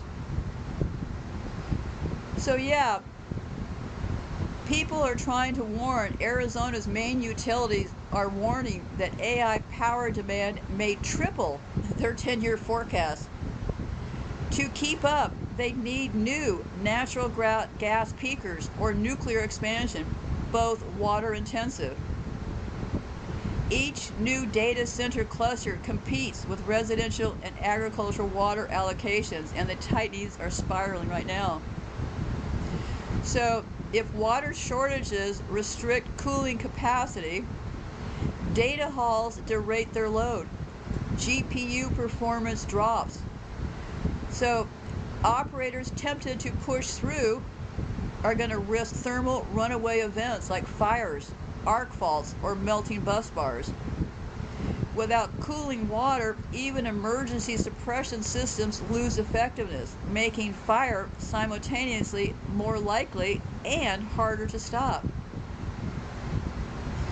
The industry that markets itself as cloud and virtual is becoming one of the most physical, resource-hungry infrastructures on Earth. Arizona used the pitch of cheap land, sun, and power, but it is colliding with the physics of heat. No water, no cooling, no safety measure. So Arizona is now the leading build zone and one of the riskiest. Unless the new 800V liquid-cooled heat reuse systems are paired with closed loop or dry cooling tech, the region could face a scenario where you can't fight a data center fire because there's simply no water left to fight it with. Even though companies like ABB and NVIDIA are racing to design the next generation of safe, efficient, high voltage data centers, it'll take years before those systems are widespread. In the meantime, the industry is doubling and tripling AI capacity using yesterday's electrical and cooling blueprints, and that creates a perfect setup for trouble. So the hardware is moving faster than the infrastructure. NVIDIA and AMD release new chips every 12 to 18 months that pull more power and generate more heat. Building or retrofitting a data center by contrast takes 3 to 5 years. So there's a huge mismatch. Chips evolve on tech cycle speed. Buildings evolve on civil engineering speed. Operators are plugging the new hardware into old 480V air-cooled halls because that's what exists now. And I think they're using the just keep running mindset. Stop and rebuild. They fear they're going to lose contracts and investor momentum. Or keep running hot. Hope nothing catches fire. Most are choosing the keep running hot option, betting that they can stretch cooling systems a bit longer or install patch fixes like rear door heat exchangers. Those stopgaps buy time, but at the cost of operating near failure limits every day. So What does running hot look like? Well, power distribution units, or PDUs, and cables hum constantly at a max load. Fans, pumps, and chillers run 24/7, shortening lifespans. Small leaks or insulation breakdowns can trigger arcing faults that are nearly impossible to extinguish under load. Every extra watt becomes waste heat that compounds through the facility, a feedback loop engineers call thermal runaway. So why won't these new designs save them? Well, the 800V DC systems with the liquid cooling racks and new DC safe switchgears are still in prototype or early development. They require new safety codes, retrained electricians, and new manufacturing lines for parts. Even if ABB and NVIDIA have working prototypes today, mass adoption before 2027 to 2028 is highly unlikely. Between now and then, roughly the next 3 to 5 years is the danger zone. Thousands of megawatt AI capacity will be added in buildings not designed for it. Fire insurance costs will rise. Some underwriters already demand on-site lithium battery isolation and enhanced arc flash analysis. 1 or 2 high-profile fires could force regulators to pause new permits, just as the crypto mining crashes did. So yes, for the near future, most operators will keep using the old plans that push electrical and thermal systems to their limits. The transition to 800V liquid-cooled, safe architecture will be slow and expensive. Excuse me. Until then, every new rack installed in the old shell is another spin of the roulette wheel, and the odds of a serious incident rise with each megawatt added. And I think this is going to happen because I think if somebody wakes up the insurance industry, you might have a chance fighting these things. If I was personally fighting these things in my town, I would be letting the insurance company know what's up ahead, right? Maybe they don't know. Who knows, right? I would go on a full force campaign and I would target the insurance companies. And here's why. If the insurance sector wakes up fully to what's happening inside these AI-ready facilities, it could reshape the entire data center boom overnight. Right now, insurers are the only force outside with the leverage to slow this runaway build-out down. They can't make operators install new 800-volt gear, but they can make it too expensive to ignore the risks. So, data center claims fires, coolant leaks, and lithium battery incidents have risen sharply since 2021.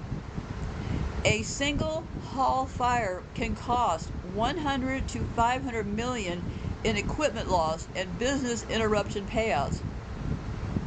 Underwriters used to view data centers as boring, low-risk tenants. Now they're quietly re-rating them along with heavy industry.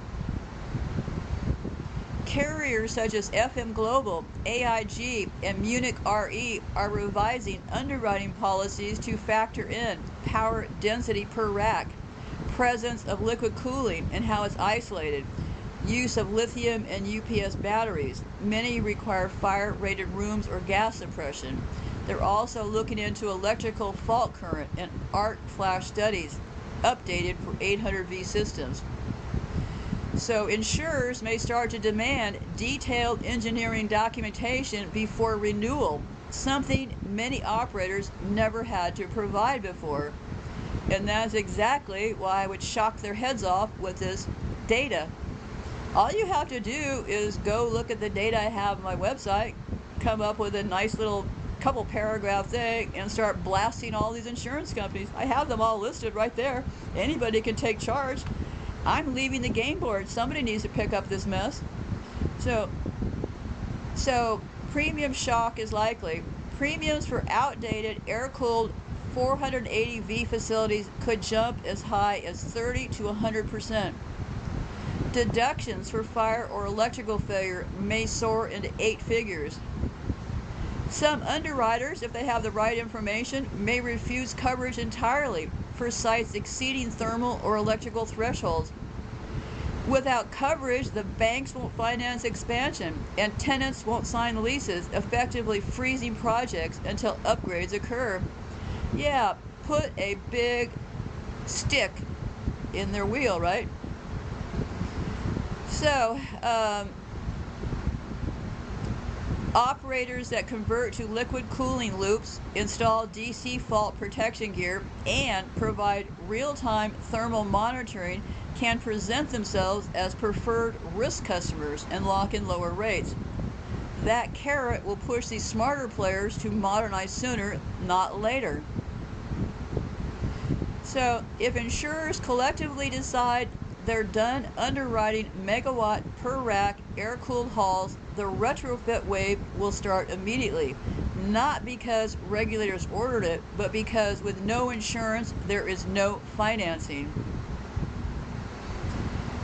They better hope, tech bros better hope the insurance agency does not wake up, because once it does, the market will correct itself the only way capital ever listens, through risk pricing. At that point, the cost of ignoring the whoops will show up not only in technical papers, but on renewal invoices. If the industry ever fully connects the dots, the tech bros' entire build now, fix later model collapses overnight. Right now, they're skating on borrowed time because of a perfect blind spot. Insurers still rate most data centers as mission-critical IT facilities. In other words, safe, climate-controlled, low hazard, rather than what they've actually become. Industrial-scale electrical plants packed with megawatt racks, lithium batteries, and liquid coolant under pressure. So how have they been getting away from it? Well, the underwriters of the insurance writing these policies are often using old templates from the 2010s cloud era, when racks drew 10 to 20 kilowatts and used standard air cooling. The AI wave changed that almost overnight, but the actuarial tables haven't caught up. As long as premiums remain based on those outdated models, developers can keep building risky sites with cheap coverage, financing, and investor confidence. So, the venture style, grow first, retrofit later, strategy only works while insurance treats data centers like office building. If the rating model shifts to treat them like industrial power plants, financing dries up because lenders require full coverage. So the same founders bragging about decentralization and disruption are relying on a century-old risk pooling system, insurance, to quietly subsidize their recklessness. If that system, the insurance business, wakes up, the subsidies vanish, and so does the illusion that these megawatt hungry boxes are just cloud. So yes, the tech bros better pray the insurance industry keeps sleeping through this cycle.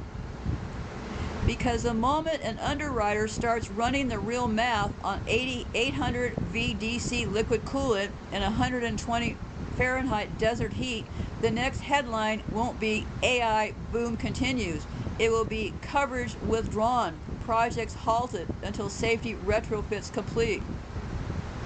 The bulk of global data centers insurance is carried by a relatively small circle of large commercial insurers, which makes it perfect, right? You got a tiny focus group to go after, right? Hammer their heads off. Go after them night and day. They probably all have Twitter accounts. They probably all have Facebook accounts. They probably all have YouTube channels. Hammer the daylights out of them. Everybody now is only talking about all this stuff about, is this a .com buzz? Move in there with this heat problem and make it loud and make it clear. Come up with just a couple lines that you can provide, get people to question things, right? So I'll give you the list of people. We have FM Global. They're in the insurance. We have AIG, American International Group, and company called Chubb, C-H-U-B-B, a major writer of technology sector property and cyber lines. Yeah, they would be people I'd be after this second. Allianz Global Corporate and Specialty AG, Europe's largest property insurer, insures many Frankfurt, Amsterdam, and Dublin campuses. Yeah, I'd be all over those people.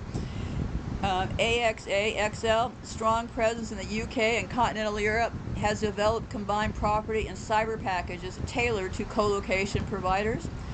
And the Zurich Insurance Group, I would be all over them like a cheap suit, provides energy sector and data center property coverage, often sharing risk with Eliza and the Chubb Group.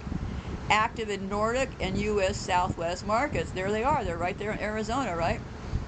Then reinsurers behind the scenes. Munich RE, Swiss RE, and Hanover RE backstop much of the above capacity. So yeah, that's a pretty tight little group, right? And then you also have some other people that could be gunned after. Lloyd's of London, they write excess layers and niche risks. And there's the other ones in Asia and other ones in Berkeley. So yeah, I certainly would not stay quiet. I certainly would not want any of you to have your house be blown up next to a data center. So I would hope that somebody will pick it up from here and take a little bit of action, right? So, because what happens then, the political and regulatory side of this industry has largely been captured or neutralized. Zoning fast tracks, tax abatements, expedited power hookups, even loosened water permit uses. Governments at every level have played ball because data centers promise jobs, prestige, and local tax revenue. That leaves insurance as one of the few levers that isn't directly controlled by the tech ecosystem directly. It's the quiet Achilles heel of the entire build fast movement. So insurance is one of the few independent gatekeepers. You can lobby a zoning board or buy renewable energy credits, but you can't lobby a loss ratio.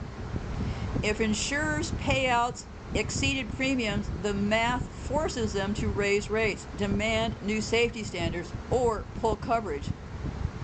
And without insurance, no lender will touch a billion-dollar facility. When underwriters rewrite their risk model, say to reflect the 800 VDC arcs or liquid cooling fires, these new terms apply at the next renewal. It doesn't require a public hearing, a vote, or a regulation. It just appears as new exclusions or higher deductibles. That's how markets enforce discipline when government looks the other way. If FM Global and AIG decide that AI dense halls are industrial hazard class, premiums could double or coverage limits could shrink overnight. That immediately blows up project portfolios and financing covenants. One coordinated shift by reinsurers like Munich RE or Swiss RE could freeze entire regions until facilities are upgraded. Governments pushed obstacles aside to chase the AI economy. Insurers, by contrast, answer to actuarial tables, not campaign donations. As the first big thermal or battery fire losses hit their books, they'll have to choose between absorbing a billion-dollar payout or forcing the industry to retrofit before issuing another policy. If they pick the latter, and history suggests they will, that could do what regulators won't: slow down the arms race long enough for safety and infrastructure to catch up. So right now, the tech giants have policymakers greenlighting everything. But the insurance industry may end up being the last system they can't disrupt, the one pressure point that could finally make the AI at any cost model financially unsustainable. This idea of growth first and profits later mindset was popularized during the dot-com boom, and Amazon was one of the most visible examples. Though it ultimately proved the model could work under the right conditions, the idea was later copied and sometimes abused by many other startups. In the mid-1990s to the early 2000s, venture capitalists poured into online startups on the assumption that rapid expansion and first mover advantage were more important than near-term earnings. The common pitch was get big fast, build market share, monetization will come later. And that happened with Amazon. They were founded in 1994. Their IPO was 1997. They reported net losses every year until 2001. Investors tolerated losses because revenue and customer base grew rapidly. Many other firms like Pets.com, Webvan, and eToys tried the same approach but failed once capital markets tightened in 2000 and 2001. So what was the legacy of the dot-com bust? Well, Amazon's success showed that it was sometimes rational to accept losses during a build-out phase if there was a clear path to scale and durable competitive advantage. Dozens of other dot-coms showed that growth without a path to sustainability margins was just hype. Venture capital continued to finance loss-making growth companies in later eras like Uber, WeWork, and many AI startups, citing Amazon as precedent. Then we have Theranos and the story first problem.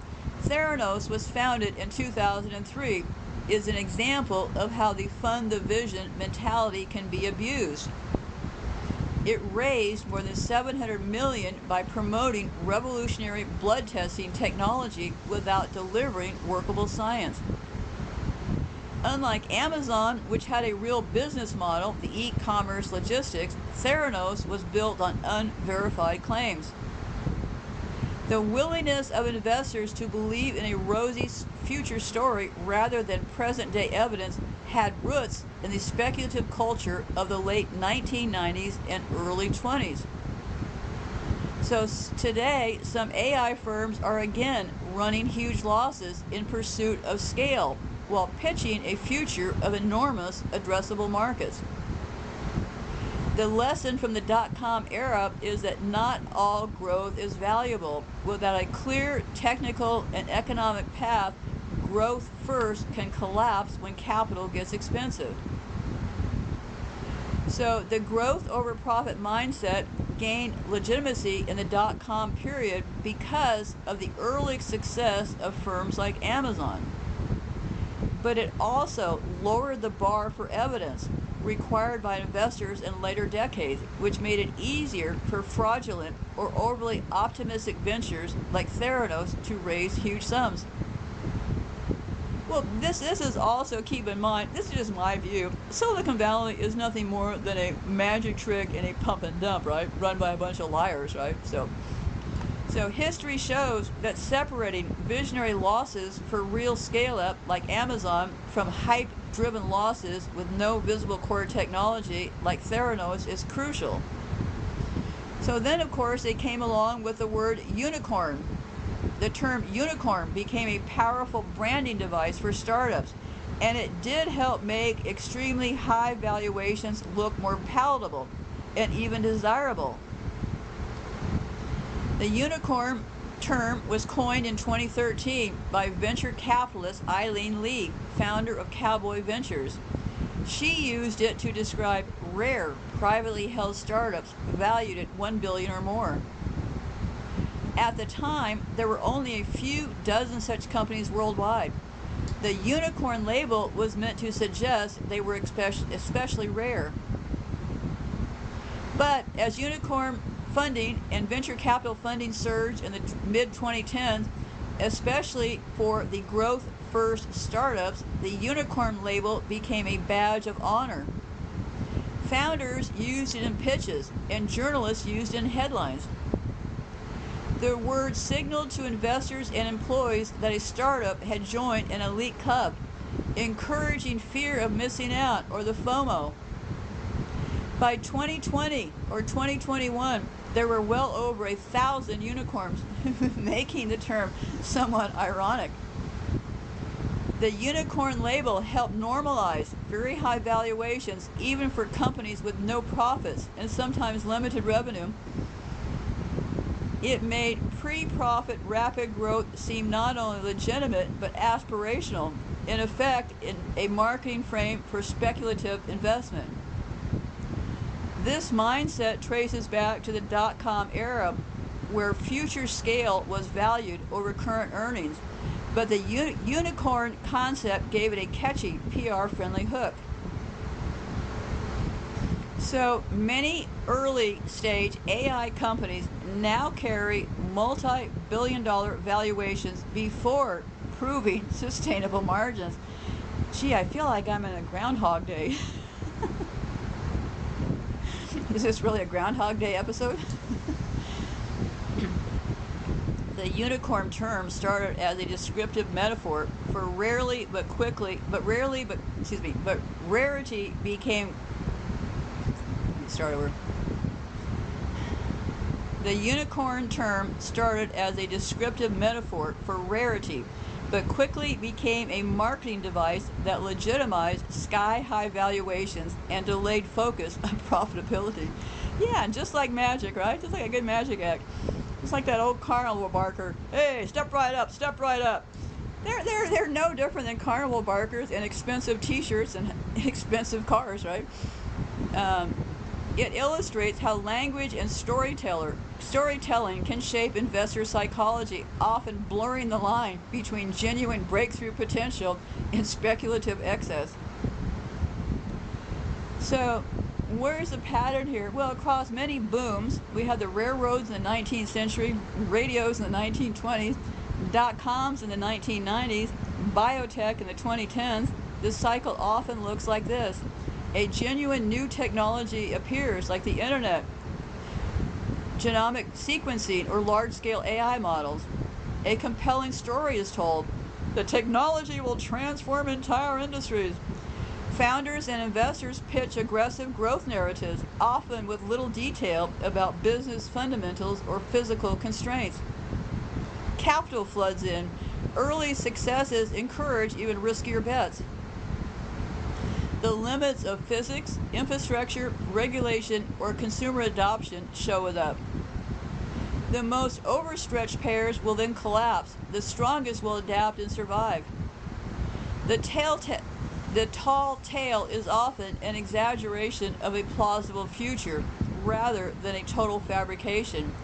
Although in cases like Theranos, the story crossed into outright misrepresentation.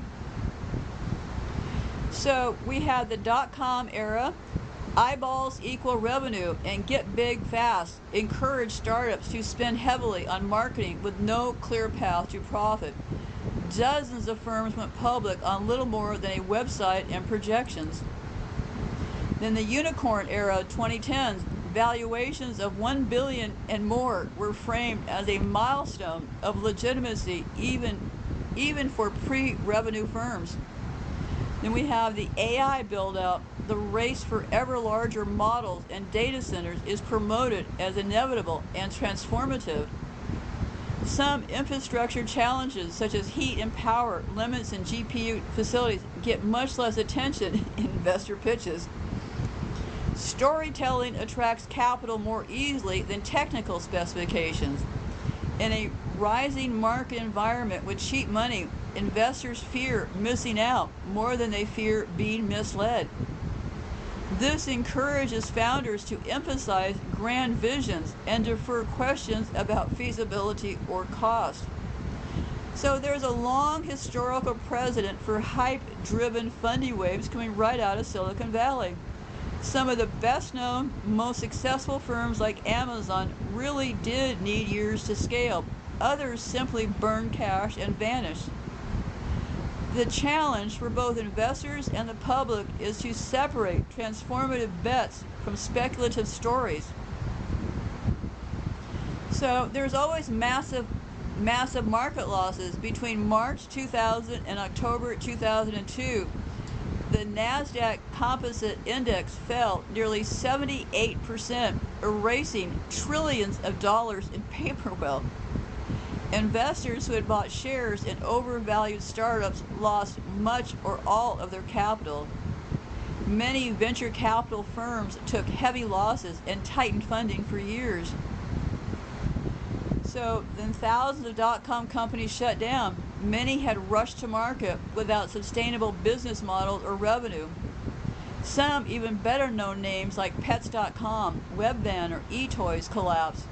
Surviving firms often endured severe layoffs and write-downs.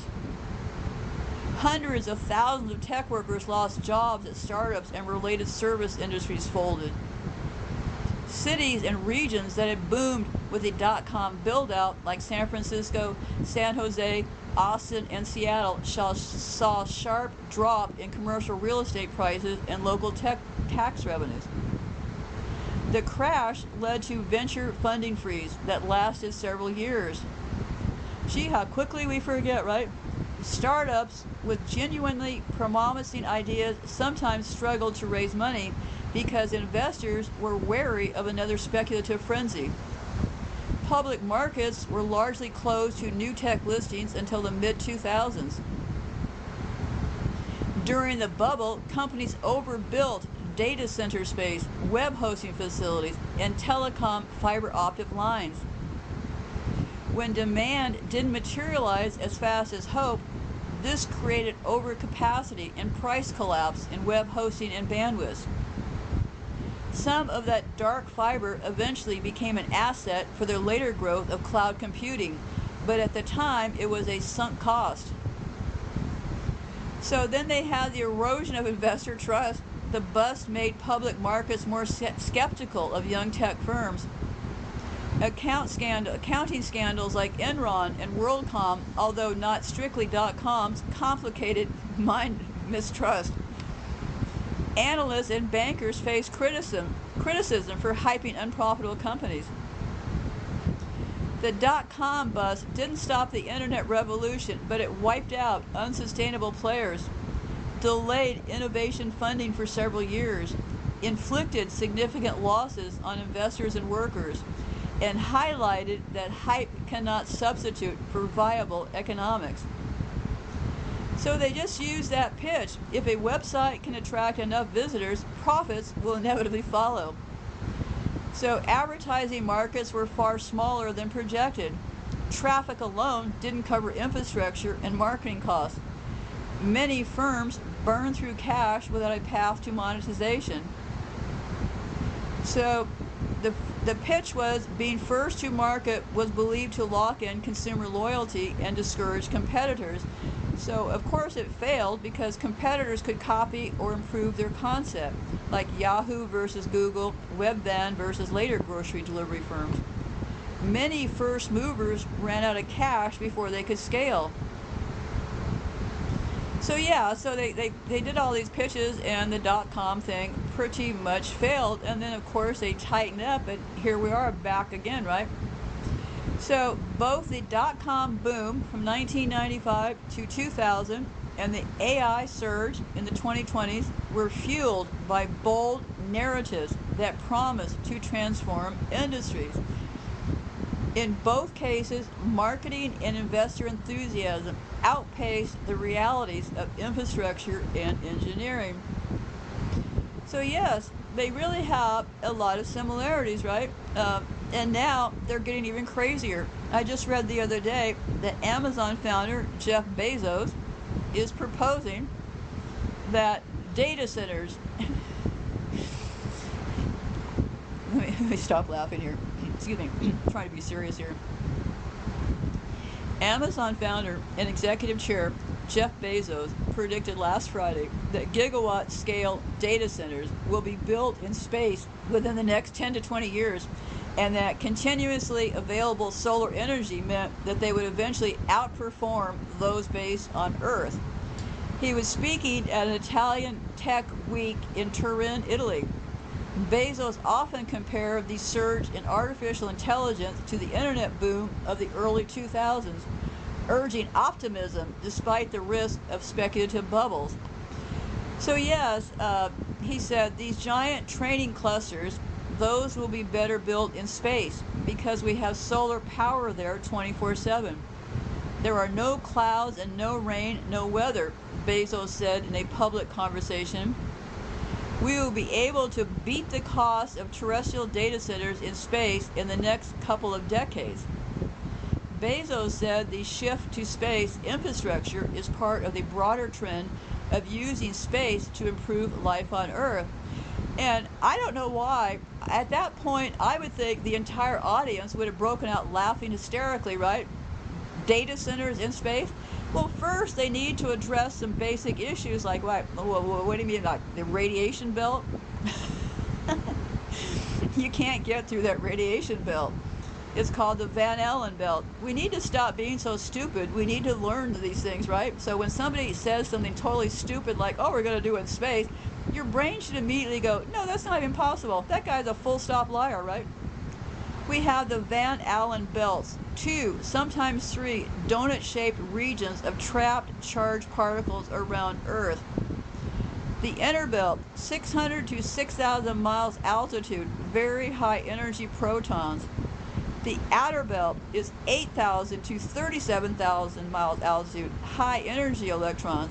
They're hazardous to both humans and electronics. Cosmic rays and trapped particles cause bit flips, memory corruption, and cumulative damage to circuits.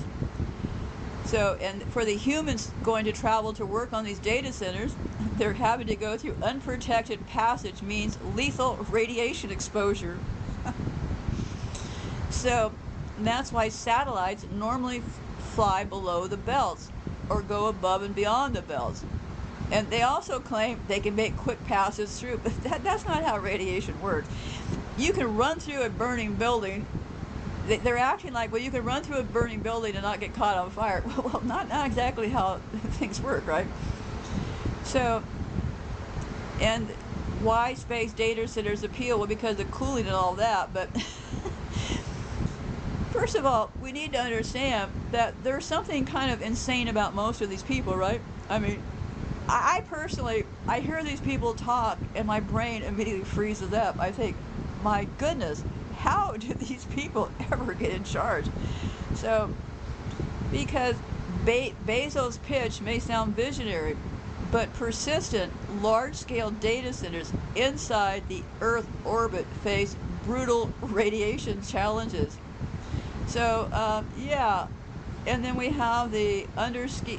It's really going undersea. I talked about this in the last show. They're using these data centers along with ports that have the undersea cables to spread this out into different parts of the world. So these data centers are also being coupled with where they have all these undersea cables. That's how it's working. It's not coming from the sky. It's not coming from the sky. So anyway, so people see satellites with the naked eye. They never see a fiber optic cable. Media stock photos of internet often show satellites, not underwater cables. Tech billionaires hype satellite internet as futuristic. NASA satellites, which are mostly weather, Earth observation, or deep space, are conflated with communication satellites. The global internet backbone is undersea cables, a 19th century invention massively upgraded. Satellites are supplemental, not primary, especially for intercontinental data.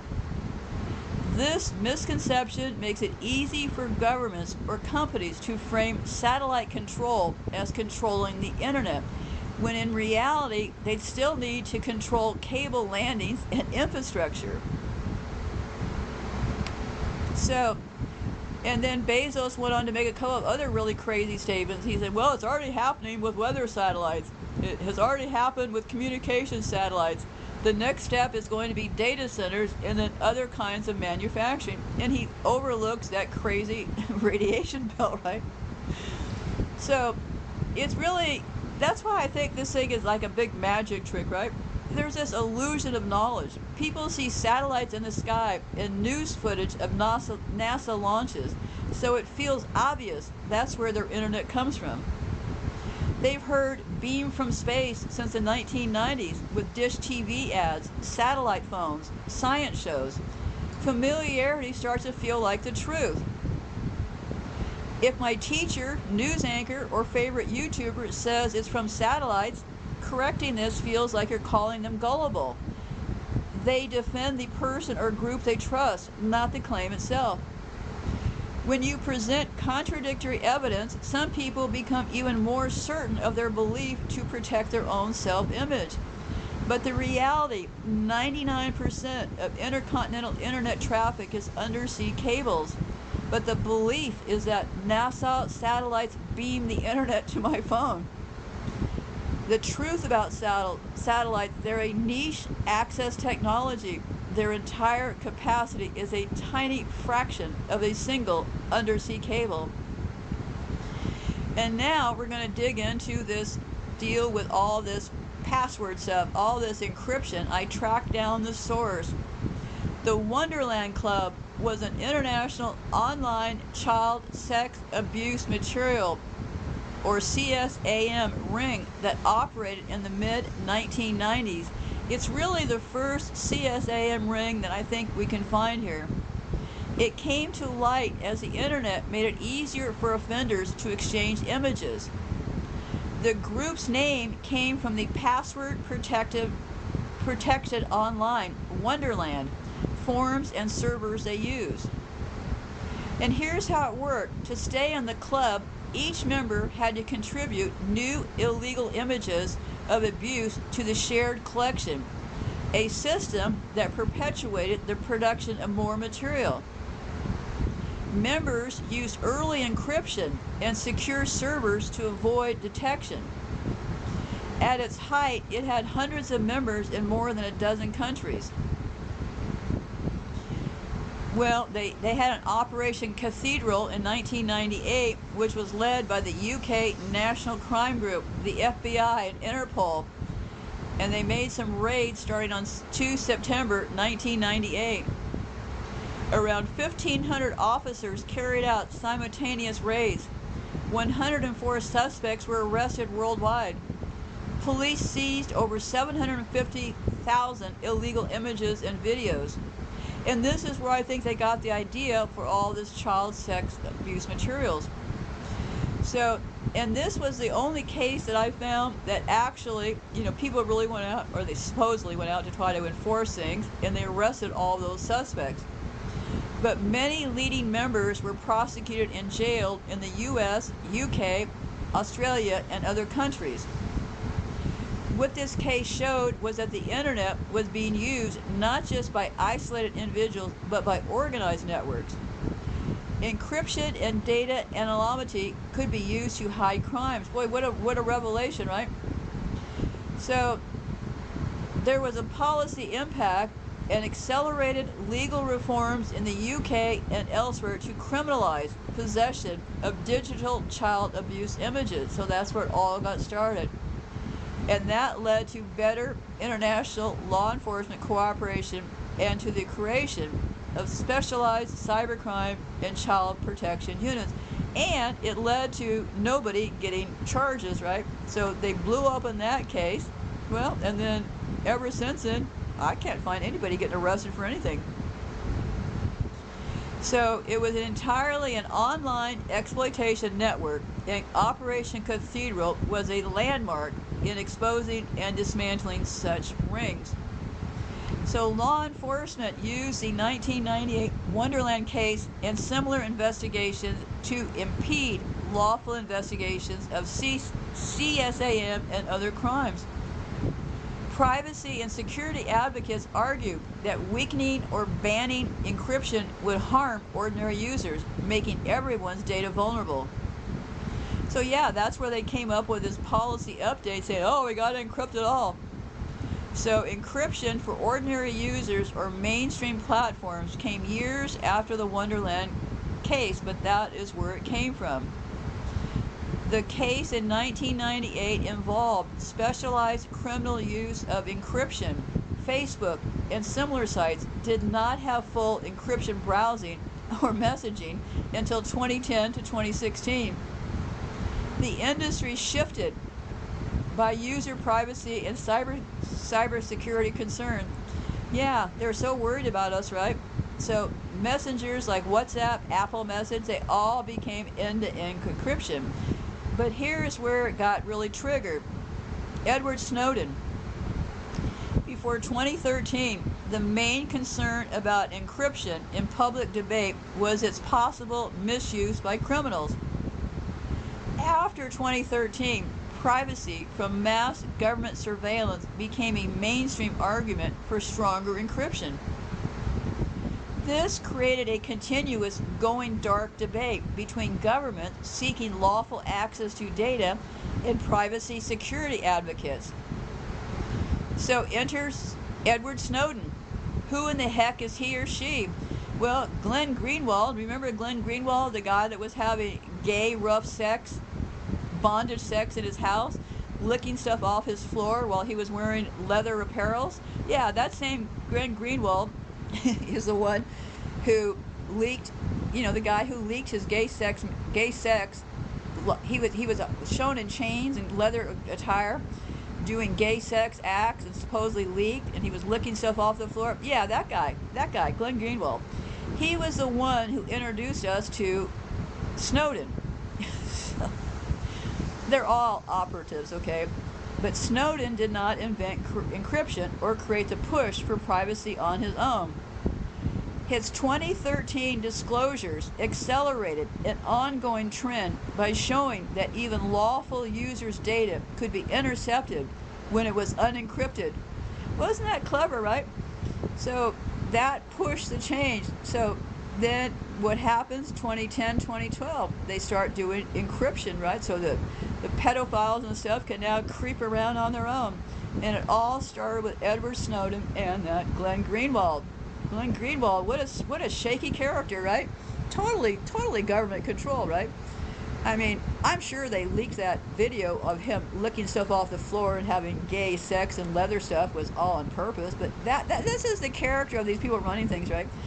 I can't even hardly watch Glenn Greenwald talk, and all I can think about is seeing him licking filthy stuff off the floor. So, anyway, it's always important to know exactly who's telling you this stuff, isn't it? At least it is to me.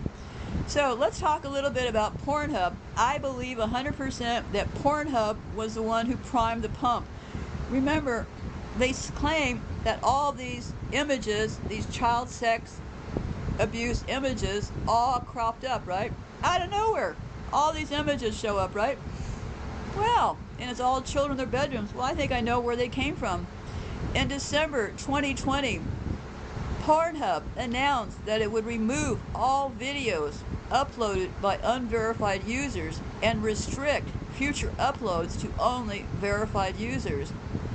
This change drastically reduced the number of videos on the platform from about 13 million to approximately 4 million. So I started wondering, well, geez, there's 9 million pictures missing, right?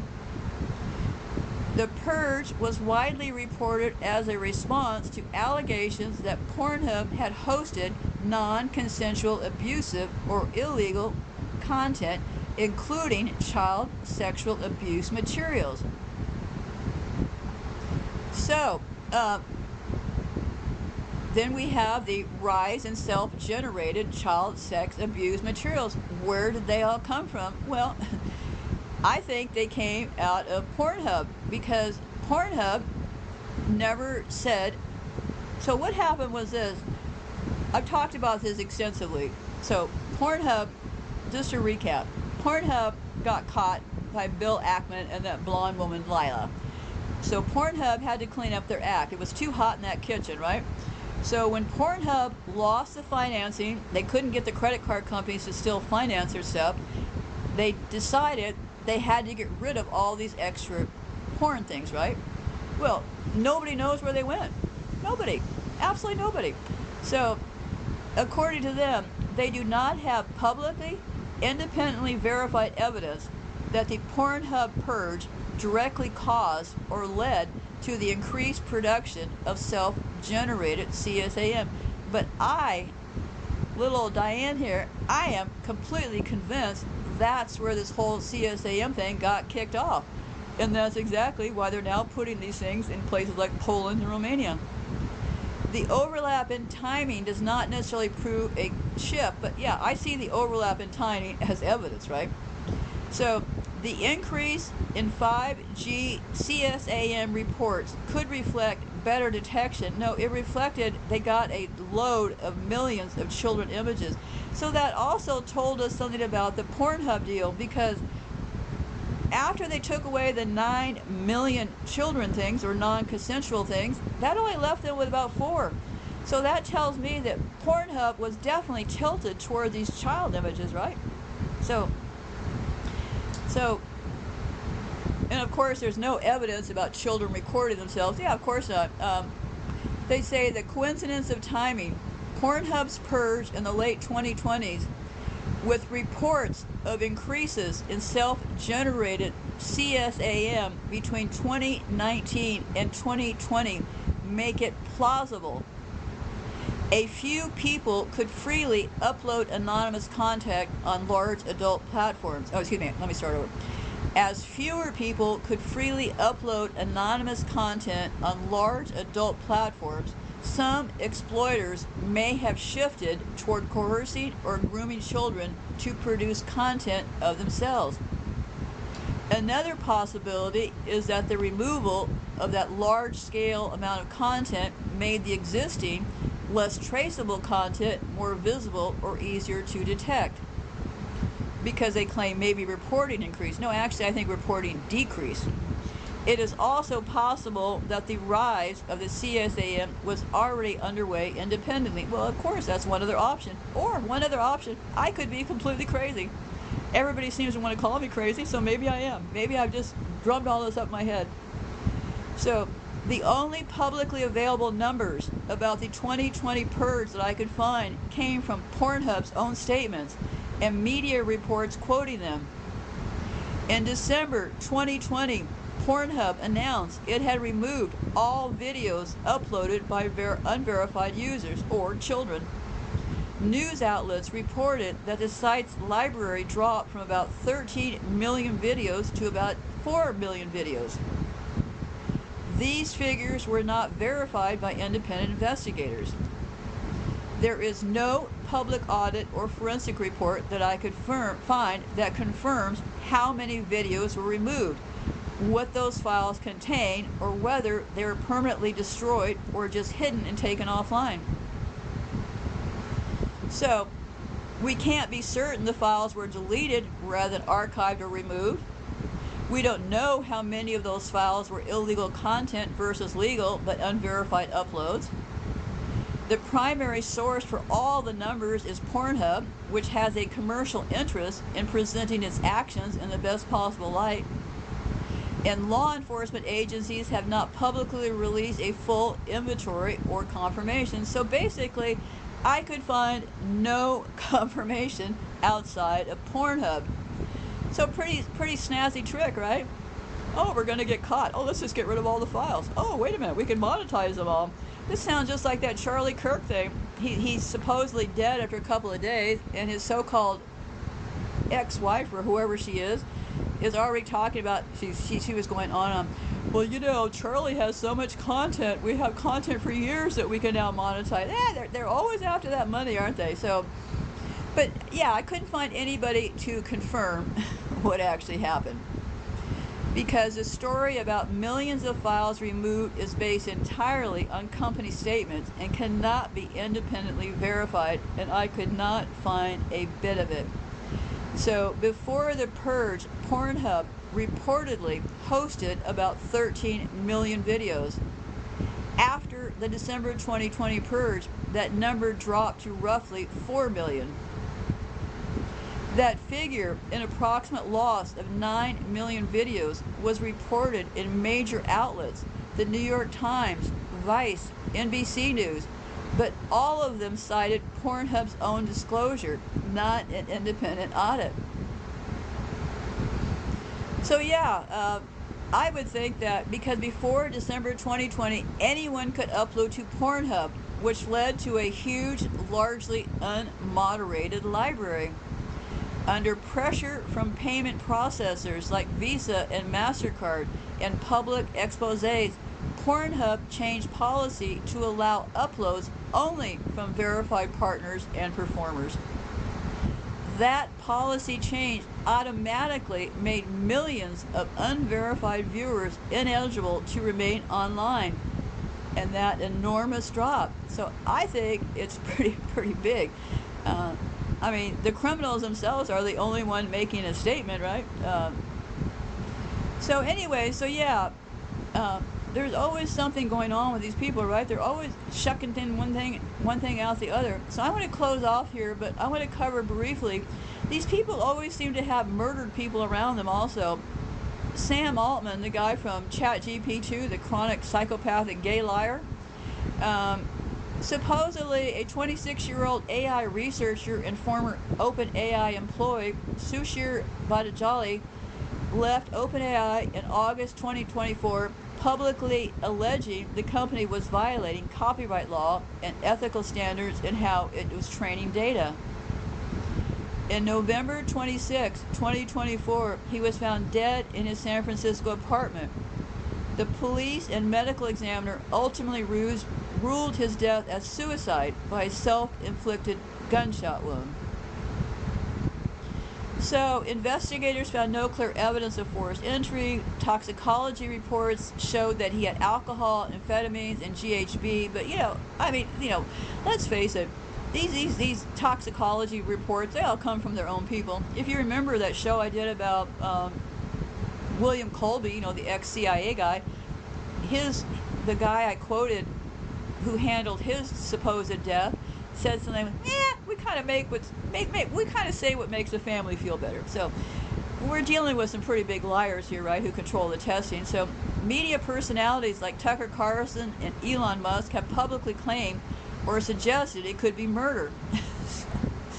In public interviews, when Carlson was asked if Balaji was murdered on your orders, Altman denied that accusation. He said he believed it was suicide, citing the medical examiner's conclusion, and that the gun was registered to him. So that's not exactly what the parents are saying. The parents are saying the trajectory goes from middle and points straight to the brainstem. He couldn't have reached that level with such high intoxication. He couldn't reach himself at that level with so much intoxication and an inability to hold a gun itself. The autopsy also revealed lacerations on his gums, burn marks on his tongue, and a hole in his mouth, suggesting potential gagging or torture. So, I don't know. That's what his parents say. I don't have, his parents claim he was not a heavy drinker. His mother speculates that a combination of alcohol and GHB might have been used to seduce her son before his death. They first gave him alcohol to loosen him up, then GHB to make him talk, she suggested. The parents also pointed to discrepancies in building surveillance footage. They claimed that one of the 2 elevator cameras in the apartment complex was intentionally disconnected a week before his death. Why do I keep saying get cameras that do not connect to the internet? So the parents have a lot of suspicions why. And then there's another issue with Sam Altman, the guy who's pushing ChatGPT. His sister, Annie Altman, she filed a federal civil suit in the Eastern District of Missouri, alleging that her brother, Sam Altman, sexually abused her during childhood. Claims include rape, molestation, sodomy, and battery, and grooming manipulation. She's only seeking like $75,000 and a jury trial. It started coming out in January the 7th, 2025. Public reporting and family statements. Major outlets report the suit. Sam Altman, his mother, and 2 brothers issue a joint statement calling the allegations utterly untrue, saying Annie has long-standing mental health challenges and that the family has financially supported her for rent, bills, and medical costs. They say she has made similar claims before and has demanded more money. Well, gee, in her lawsuit, she's only looking for $75,000. I don't see Annie as some kind of criminal here. Further coverage and document access. Ongoing case status. Yeah, so Annie claims the abuse began when she was 3 years old and continued for years. She also previously accused family members of withholding her share of their late father's 401k, hacking her Wi-Fi, and shadow banning her on social media. She seeks damages and a jury trial. The family says these claims are false. Annie has mental health challenges. They said they've taken care of her in the past. Now, I think what's happening is, I did check Annie out. She has a YouTube channel. She has a Twitter account. Now, she could be a really great actress, but I don't think so. My read of Annie is that she's just a very, very nice person, and these people all basically just racked her over the barrel, right? I think basically, and this is just my observation, their father seemed like he was a decent guy, and I think he supported Annie not being some money-grubbing pig like the rest of the family. And this is just my interpretation. So anyway, so I think what happened was the father did leave some money, and they probably hid the money. I mean, I don't know about you, but this happens all the time in claims and stuff. So, and I don't know. She's over there trying to make a living for herself. You know, I don't know. I added myself to her YouTube followers because she's trying to get 1,000 followers so she can get monetized. I would go out of my way to support Annie because I think the rest of the family are a pack of liars. And she just, you know, in all these families, they always have a kid or two who doesn't go along with the program, right? And those kids are two. Well, basically, it's Annie versus the rest, at least in public filings. She is the plaintiff and the others are the defendants. But the real twist is that much of the family's wealth comes from technology and AI. And the gains have accelerated, especially in recent years. So yeah, so I can't figure out Sam Altman's money trail, but I'll leave it on my website for you to take a look for yourself. It actually made me a little bit dizzy. I tried to take a look at Sam Altman's wealth. As of mid-2025, Sam Altman's net worth is estimated in the ballpark of $1.5 billion to $2 billion. He does not hold direct equity, blah, blah, blah, blah, blah. Yeah, so I think he's sitting on a lot of money, okay? Psychopaths only know how to negotiate when they win and we lose, right? A rational family would have said, you know, Annie's had a tough time. I think that we probably should come up with a monthly budget for her to support whatever she wants to do, just like Dad did when he was alive, and send her so much money per month so she doesn't have these extra stresses. But no, they could never do that. Just like Intel refused to pay me for all of my 5 years of work, they just decided they would steal it. So I see complete patterns here. So yeah, so I have all of his stuff there. He studied, of course, at Stanford. He dropped out. He early founders, early employees at Google and PayPal. Yeah, so he's part of that whole Stanford crowd, and he used all these gains to get that, and frankly, it makes me a little bit dizzy because he founded OpenAI in 2015 along with Elon Musk and blah, blah, blah. He created this venture capital firm and later stages. So then he created this other capital firm and Apollo projects with the family gets tied into this stuff. So yeah, there's a couple $1 billion worth of money, and Annie's looking for $75,000 in a jury trial. So I don't know. Maybe I've oversimplified Annie's position, but I saw her as I see her as a decent person. I don't see her. Maybe she's the best actress I've ever met, but I don't think so. So let me close out with this fire business. You know, there's all this talk in the Bible about fires, right? I've talked in the past about maybe their plan is to just create a ring of fire, right? There's always that talk about that ring of fire. Modern AI centers are drawing extreme electrical loads, racks approaching 1 megawatts each, liquid cooling systems under pressure, and backup batteries that can short or explode. Fire risk is genuinely high, and some insurance underwriters are already flagging that. Many large campuses are being built along or near the Pacific Ring of Fire, the same seismic activity belt that stretches from California up through Japan. So a headline about the cloud burning or ring of fire hits two meanings at once: physical danger and biblical or apocalyptic imagery. So in this Christian symbolism, it represents cleansing or judgment. So when people see billion-dollar clouds of computation literally overheating, or governments fusing with corporations to control digital life, it's easy to interpret that as the beginning of a purging fire, whether moral, spiritual, or ecological. Data centers do burn massive amounts of energy. They're both subsidized with public money, and they generate invisible heat, all while storing our social, financial, and political lives. For someone with a prophetic worldview, that looks like humanity building its own fire altar. They said the world would go down in a ring of fire. Maybe it won't be prophecy. Maybe it'll be physics. The new templates aren't churches, they're data centers. They hum day and night, burning billions of watts, built on fault lines, storing every word we've ever spoken.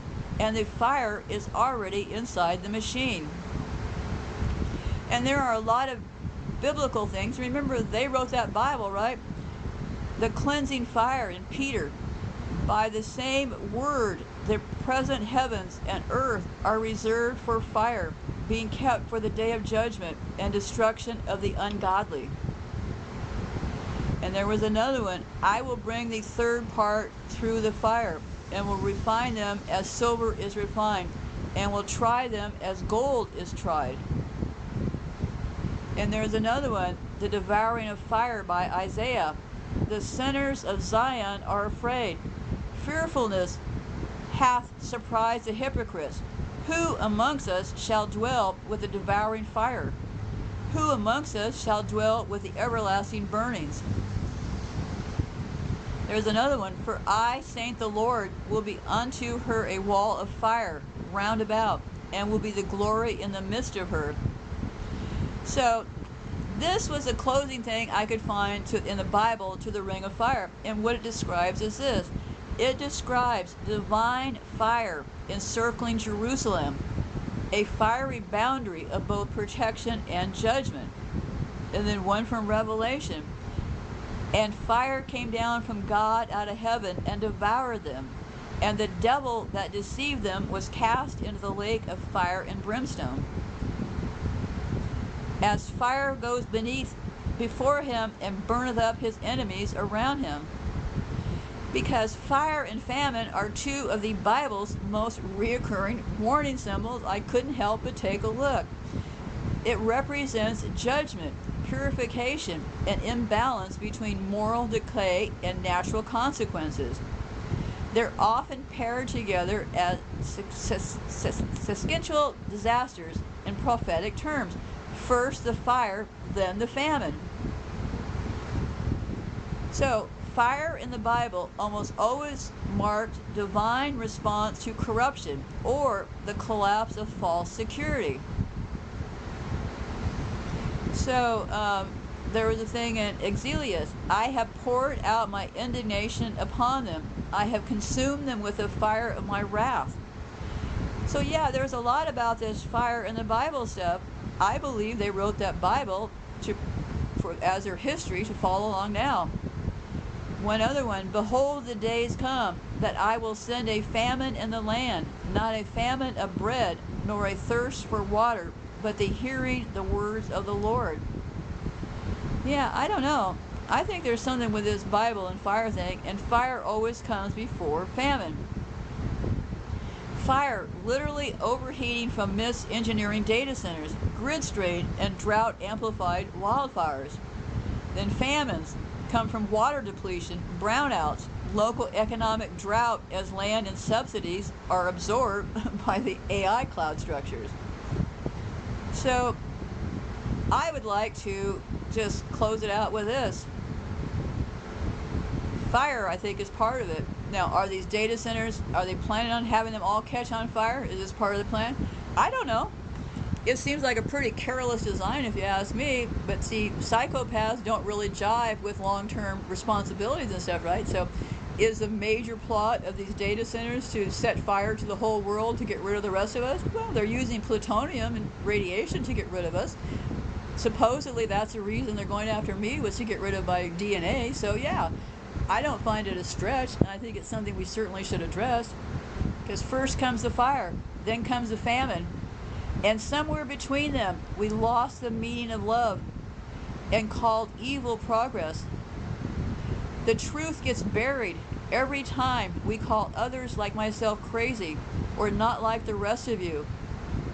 Those with a message, the ones who dare to warn, should not be left to burn on crosses of our own making. Every silence keeps someone out there, vulnerable and alone. This is how evil survives, not by strength, but by the support it's given and by the silence it's fed. We are now letting them kill off some of us for what we have to say by our silence. Silence doesn't roar, it hides and buries the truth. Be safe out there.